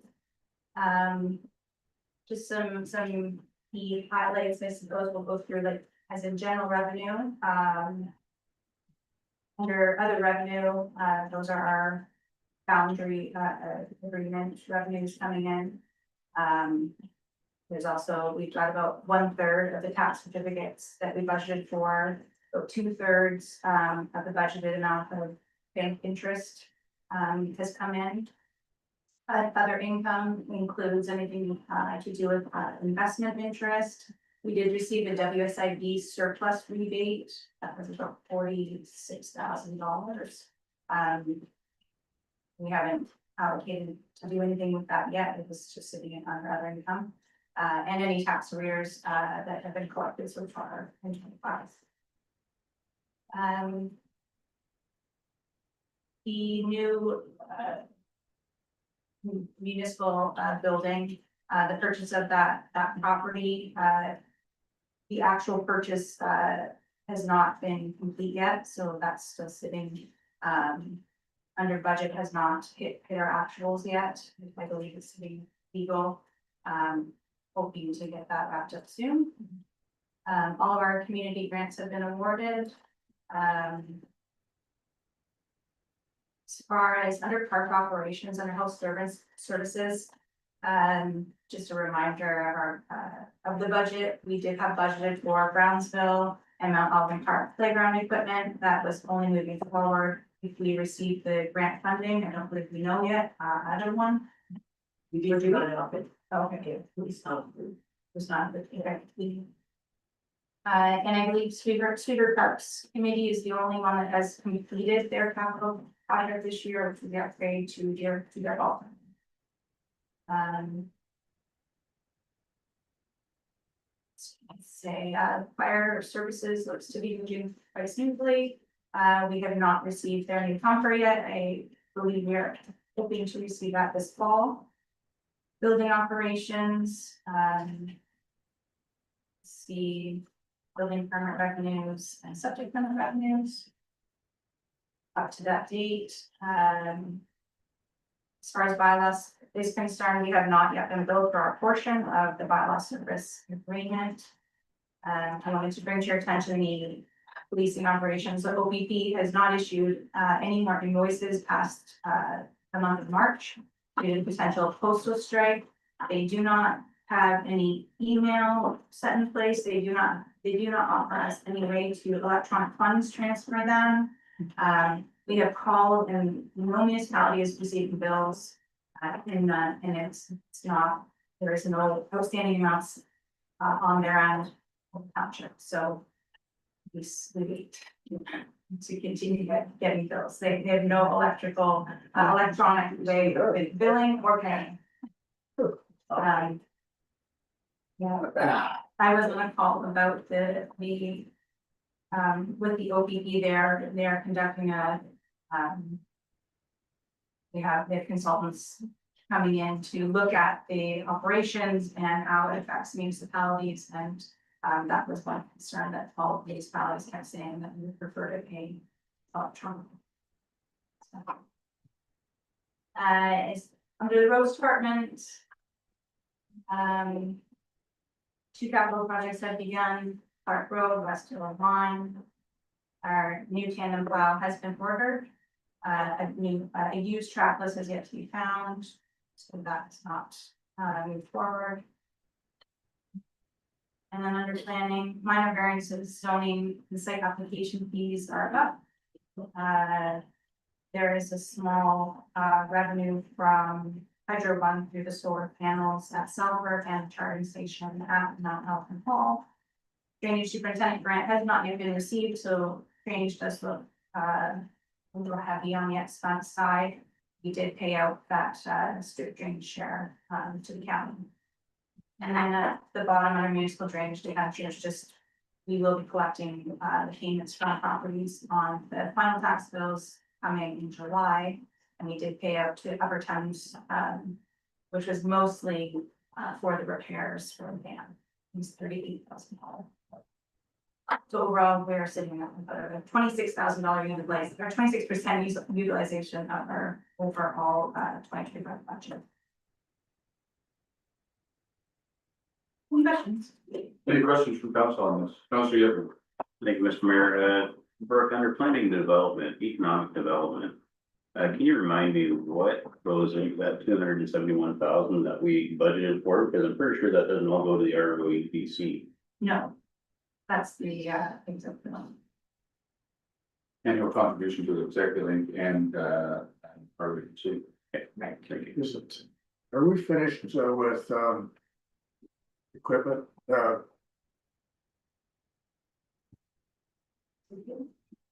Okay, turning away. Oh, $21,000 for the we're still putting that away. I need to turn it in. Doing that. Yeah. Fifth and final year is 25. Yeah, this That's no- theoretically is next year we'll have a discussion, or this fall we'll have a discussion whether we should put a little more away, because I expect the price has gone up. Selfridge Farm. Oh, yes. Okay. Anything further on this?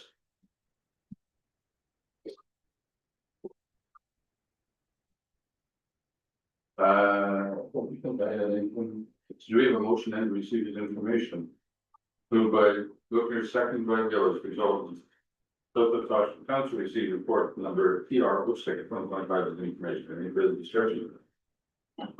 All those in favor? Opposed, carried. And public works, Deputy 04. Thank you, WD 4/2025 is bringing forward the tender results for the ground crushing year 2025. As you see in the report, we did receive one bid, same as last year, from Chittick Construction. It is the same price as last year. They have the price from last year, so it is my recommendation to go forward with the bid price of $235 a ton on the status. That means some questions if there's any. Any questions for this? Councilor Yvonne? Thank you, Mr. Mayor. Adam, it seems that we're facing a decreasing number of applicants for, or bidders for these kinds of jobs. Are we gonna get to a point where we're gonna have to buy our own crushing equipment eventually? I hope not. I thought of that too, why we're only getting one bid. I think Chittick's pretty well positioned to be in there. There's 3 or 4 pits in that area that they all crush for, or he crushes for all of them. I think competitors know that, you know, it might not even be worth their time to bid, being that he's there and we're crushing in the area. There's also, it's kind of it's a mid number of for tonnage that guys can bid on. It's too big for the real small guys and it's not big enough for the real big ones, so. But I don't think that we'll have any problem. I did reach out to another contractor, and they just said they weren't really interested in bidding because they knew Chittick would kind of bidding. But no, I hope we don't have to get into that situation. We have to find our own. I don't think it'd be cost effective, not at 30,000. Okay, any other questions? Seeing none, do a motion then. Moved by Pickard, second by the result of council attention to the department used to form the deputy board 2025 information. And further, the council approves the bid of $8.35 per ton, plus applicable taxes from CR Chittick Construction, in keeping with section 22C and section 6 of the township's purchasing policy. Any further discussion? Seeing none, all those in favor? Opposed, that is carried. Discussion items, there's 2 letters, I apologize, I didn't get them sent in time last week. And, so they're here, for late agenda. Now, do we need to notice a motion on this? What I'm wondering is, I wanted them before council, before I sent them, to make sure that there was no concerns or, comments, or if there is any additional comments you wanted to make, I'm more than happy to include them.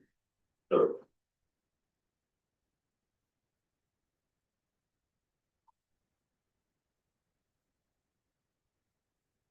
Councilor Phillips, go ahead. I have no complaints. I think you worded it well. I'd be afraid if I wrote them, I might use different language, so I thought you did a good job. So I think, from my perspective, you always have to remember what we have power over and what we don't here. And if you don't have authority to do something, then the best you're gonna do is ask for, consideration. And Bill 5 certainly worries me, because I think the potential for overreach by the province, they have the authority to do it, and they have the do it on a lot of things. Because all it has to be is a special economic zone, and that is defined by the minister at the time. So, is it garbage dump a special economic zone? It could be. Which then negates any other legislation for that. If you think of the hard fought battle at the north end of the township, under Bill 5, that can go out the door, and the province can declare a special economic zone, and they can start dumping there next year. And that's how easy that is. And I know that there's a number of municipalities worried about the time it takes to license gravel pits and all this sort of stuff. The minister will simply declare that area a special economic zone, and the new rules are, there are no new rules. We just go ahead and do it. So I think there's a lot in it that kind of worries a lot of people. And so anyways, and I won't add anything to the from mayors. This could have been a volume for if I'd allowed myself just to yammer on like I usually do. But anyways, if there's no concerns from council, then staff will then move shortly. Okay. If there's anything you want to add, please say so. I'm more than happy to do it. Okay, we'll get a motion on that. No, okay. Well, when you're waiting on behalf of somebody, they probably should have a right to say no. Okay, consent agenda. The motion for the consent agenda. Moved by Yitma, seconded by Becker. That the consent agenda be approved. Is there anything in there that you wanted to discuss? Councilor Yitma. I wonder if we might support item number 10.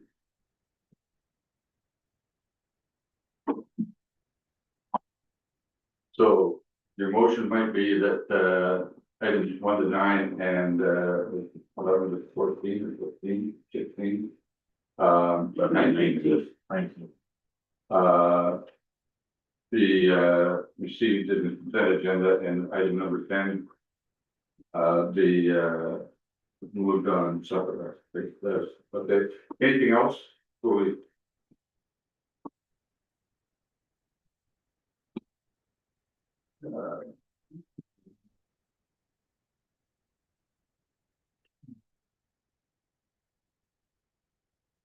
oh. Just to ask a question, Mary Ellen, Ministry of Sport and Communities, Ministry of Sport, read the Community Sport Recreation Infrastructure, how much was it, Mount Elgin, that we were anticipating? Brooke, do you remember? This is for the update of the playground equipment? 100,000. Yeah. 100. Is it? It's 100. Yeah, I think what we submitted was 135,000, not for the ask, but for the cost. And you'd have to just double check. 150 is what we were anticipating the cost. Oh, sorry, and maybe 135 in funding. Okay, 135, okay, Yeah. that's what I'm talking about, so. Okay. Well, I guess we shouldn't feel too bad, Ingersoll didn't get their mark standard either, so. Okay, so the motion is 1 to 9 and 11 to 19. For consent agenda, any further discussion? Being none, all those in favor? Opposed, that's carried, and Councilor Yitma, the motion for number 10 would be? That we sent a letter of support, for the, notification from from Bradford, West Willenberg. Okay, we support that, do you have a seconder? Second by Gillis, any discussion? Councilor Yitma. I just think veterans hold a special place to me. I think, regardless of the level of their contribution, I thank them for their efforts, and I think we need to support them wherever we can. I would agree, so, any further discussion? Seeing none, all those in favor? Opposed, that's carried, we'll send that letter out there. Okay. Oops. And we're down to accounts payable. We have a motion there, moved by Bookner, seconded by Yitma. Result following account to be approved for payment, account payable for June 15, July 5th, 2025, $2,786,019.35. Payroll number 13, $60,295.43. Payroll number 6, council, $8,709.82. Payroll number 6 for fire, $20,229.17 for a total of $2,877,313.37. Any discussion? Any questions on that? Seeing none, all those in favor? Opposed, that's great. So bylaws and agreements, we're gonna ignore bylaw number 43. Wait. So this is bylaw and agreements 49, 50, and 51. So do we have a motion for first and second reading? Moved by Durston, second by Kreger. And the reading will be? So that the following bylaws be introduced and that they be read a first and second time. Bylaw number 39, 2025, being a bylaw to appoint manager of legislative services, municipal clerk, Denny Giles. Bylaw number 50, 2025, being a bylaw to dissolve the existing wards by the township of Southwest Oxford into new wards. Bylaw number 51, 2025, being a bylaw to amend township of Southwest Oxford zoning bylaw ZN 42507, submitted by Josh Leskow and Crystal Usher. Okay, any discussion on any of those? Councilor Kreger, go first. I just point out that it's really hard for bylaw 50, where we're dissolving the wards and redividing. I really don't understand the description that they use, because I don't know those areas. So I assume they're correct. We'll get to that in a minute. Councilor Yitma. I did want to point out, under the proposed Ward 3, Daniel Road is misspelled twice.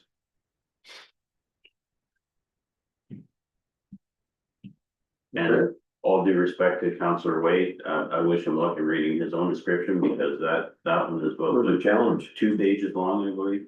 I didn't think about that. I thought a map, just a simple map was best. Well, when you pay a surveyor to do a job, they should probably do it, so, right. Can we look at, Ward 2? The description of Ward 2. Because I went through it and I think either they've got north and south mixed up sometime, or east and west. I'm just wondering if we want to go through it again and kind of follow it on the map. Ward 2. It's basically a rectangle. It's not too hard to say. You start at the southwest corner, you go all the way across the west, or to the east, go north, all the way back, and then back down. That's not what this is. There's a couple of this, there's a couple of jogs in there, though. The one is Keswick Road has a bit of a jog in it at Durham Line. That's right. And then also Keswick Road does not extend fully to Zenda Line either. No. It stops at Cranberry. That was, I thought of that after I read it. I know what that is. Okay. I'm sure it's right then. I was thinking straight line, so. Go ahead. I did meet with the surveyor and he did go through it with me. It did take quite a lot of time, especially, was Ward 4, surrounding the boundaries of Ingersoll. There's a lot of work involved and had to pull a lot of, surveys and registered plans and everything to prop it. You did go through with me through it. I apologize for the, error on Daniel Road. I actually thought I corrected that and I must have uploaded the wrong attachment for this. So my apologies on that. Don't worry, we need the new clerk. Don't worry. Okay, anything further? All right, I'm gonna assume now that that's, I got reading Arkansas and what the heck. Anyways, all right, first second reading on the table, any further discussion? Seeing none, all those in favor? Opposed, that's carried. And third and final reading, moved by Gillis, second by Buchner. And agreed. So resolve that bylaws 49/2020. 2025 inclusive be read a third time and finally passed, and that the mayor and clerk are authorized to sign the bylaws and fix the corporate seal. Any discussion? Seeing none, all those in favor? Opposed, that's carried. No notice the motion, any new business? And so we're down to council roundtable. Just paying attention to the real dog, so. Okay, Councillor Wade. Other than all things in the Eastern Ward, the Eastern World, what's new in Ward 4? Well, I'm still getting caught up, but, I was gonna ask you, how did the fun day go in Folds? Was it well attended and Wet. it rained that day, did it? Good. And I thought it went well. I think people were there at the time because it was rainy and Okay. not as much attendance as I think they hoped for sure. So thanks for the invitation to be there. And I missed the car show in Beachville, and how did that go, Councilor Gill? It was hot. Huh, It was hot. good turnout? It was a good turn. Good. So, yeah, I don't have much right now, it's, things are shut down for the summer months, so, yeah. I don't have anything really to report. Good. And Ward 1. So we're still waiting on the Trillium grant notification, whether we got it or not. The Works Department got the mulch all spread in the playground on one of those hot days. And so I don't know, if we have to pay Dave to pay or not, but anyway. We did have a problem with the hall work. We had some complaints that some of the lights weren't working and the air conditioning wasn't working. So I went down, checked it out, and the thing said it was still offline, the fridge wasn't working, some lights weren't working. And we finally found out that one of the phases was not connected. It was a hydro problem in the meter. Then we tracked that down, and the air conditioner still wasn't working, so then we finally had to have a heating and cooling company come in and take a look at it, but I think it was all part of the same problem, and the heat wave, one of the connections had become loose, and so we were down for 2 days, approximately, before we got it back up and running, so the library even had to cancel a couple of things they were doing, so. The pickleball court has been used a couple times. I've had some people say they went down and used it, and it was really nice because it's quite shaded in the morning and it went well for them, so. Hopefully there's more uptake on that lately, and so that's my report. Good, thank you, and Ward 6. Ward 6, seems to be a lot of, excitement in the area. Don't know why I'm so blessed with the excitement, but, obviously, county road, bridge construction there, on Fulton's line, is obviously leading more traffic through the village.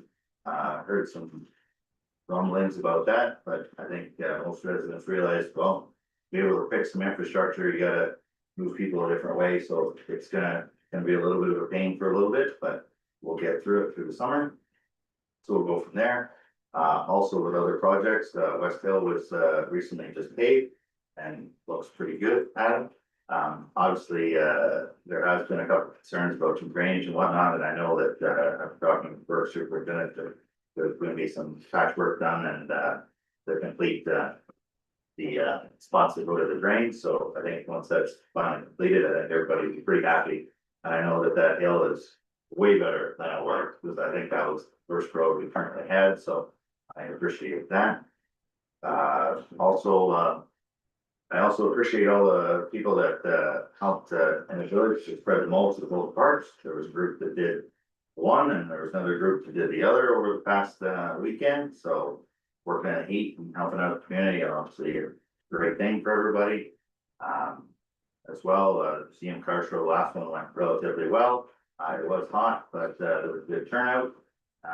There'll be another one coming another week from now, so I think it'll be another great turnout, so if you haven't been, sure to check it out.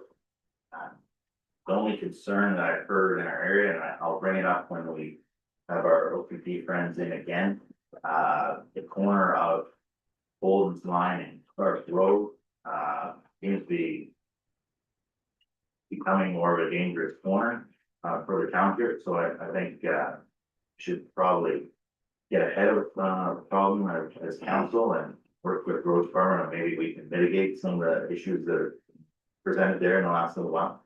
So I think that's something we can look forward to. Good, thanks. And Ward 3, Councilor Thurston. Thank you, Mr. Mayor. It seems to be very quiet for the most of it. The Southford Hall, they're meeting tonight. Unfortunately, I'm not going to be able to attend because of the future obligation I committed myself to. They're not meeting in August. They're returning again to meet in September. With regards to the airport, they're not meeting, and I attended their last meeting and it looked like everything was going smoothly. And that is about it. Now, there is one problem that we're having, and it happens to be a problem on my road, and that's the distribution of garbage. And the police have been monitoring. There was a police car on our road to see how much garbage was being distributed. And there was a road sign that went down yesterday. And my nephew who works with the county, he said it was a county roadside, but I wasn't sure. It was a street sign that was down. If it had been a stop sign, I would have called you immediately. Okay. So I don't know what's going on today with that, so. But somebody's going to take care of it. Sure. Okay? So that's about it. So just a quick question, if the ward councillor is responsible for moderating, the noise or by music and wedding, is the ward councillor responsible for breaking the atmosphere on their road? The ward counselor has been out Good. picking up the garbage. Only in front of her house, not in front of everyone else's. Your road. Councillor, yeah, work too. Thank you, Mr. Mayor. Relatively quiet in Ward 2. The Mount Elgin Hall Board is working on a fundraiser for September the 13th. It's going to be a wine and cheese event, probably some craft brewers involved as well. And that's going to be fleshed out over the next couple of months.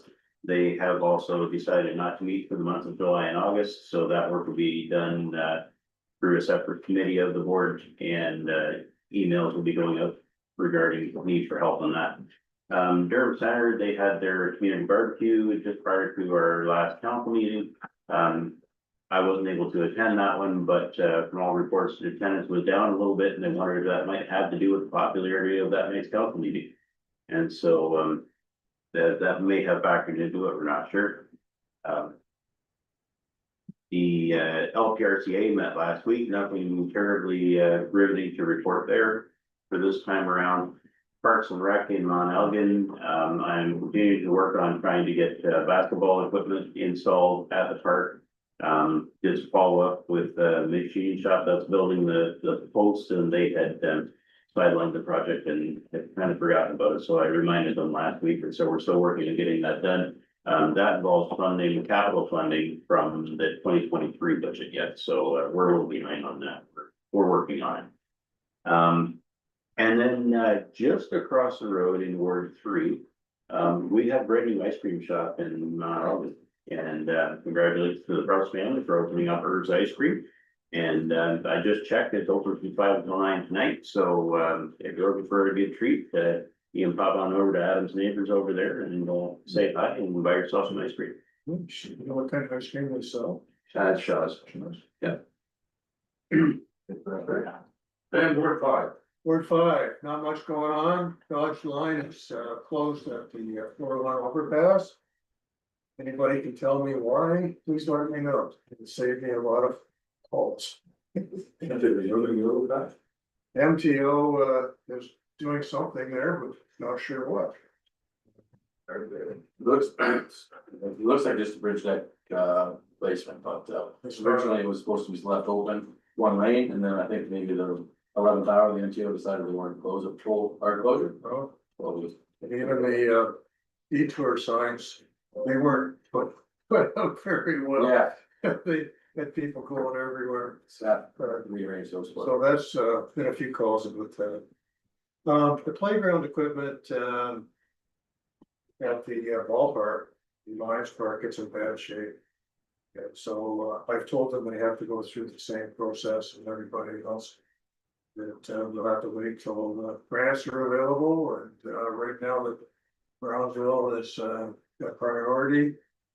But in case you get a phone call, maybe or that playground equipment was bought off a playground or school playground in Tilsonburg. Had to be 15 years ago.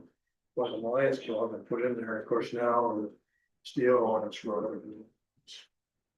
It's not too good, so that's been the panic the last few days is what are we gonna do?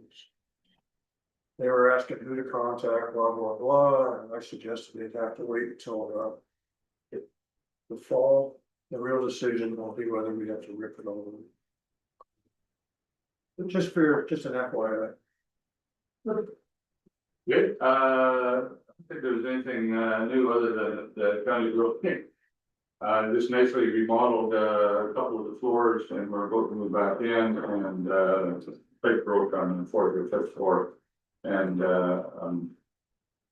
so cold carpet and some of the drywall, and of course it had to go all the way down to the 4 floors to finally get to the bottom. So a lot of staff been working from home, I think tomorrow they're going to try to council in the building. So we'll get a bit of a update on, what the situation is, but why that water pipe couldn't have broken a month earlier. And so you got all the remodeling done under insurance instead of paying for it, and then getting it paid for by insurance again, so. Anyways, not sure what happened to the water pipe broke, and ran all night, so. Which surprised me that there wasn't some kind of sensor that would say there's something the matter in the building, it's using that much water. Anyway, it is what it is. I'll let you know at the next time.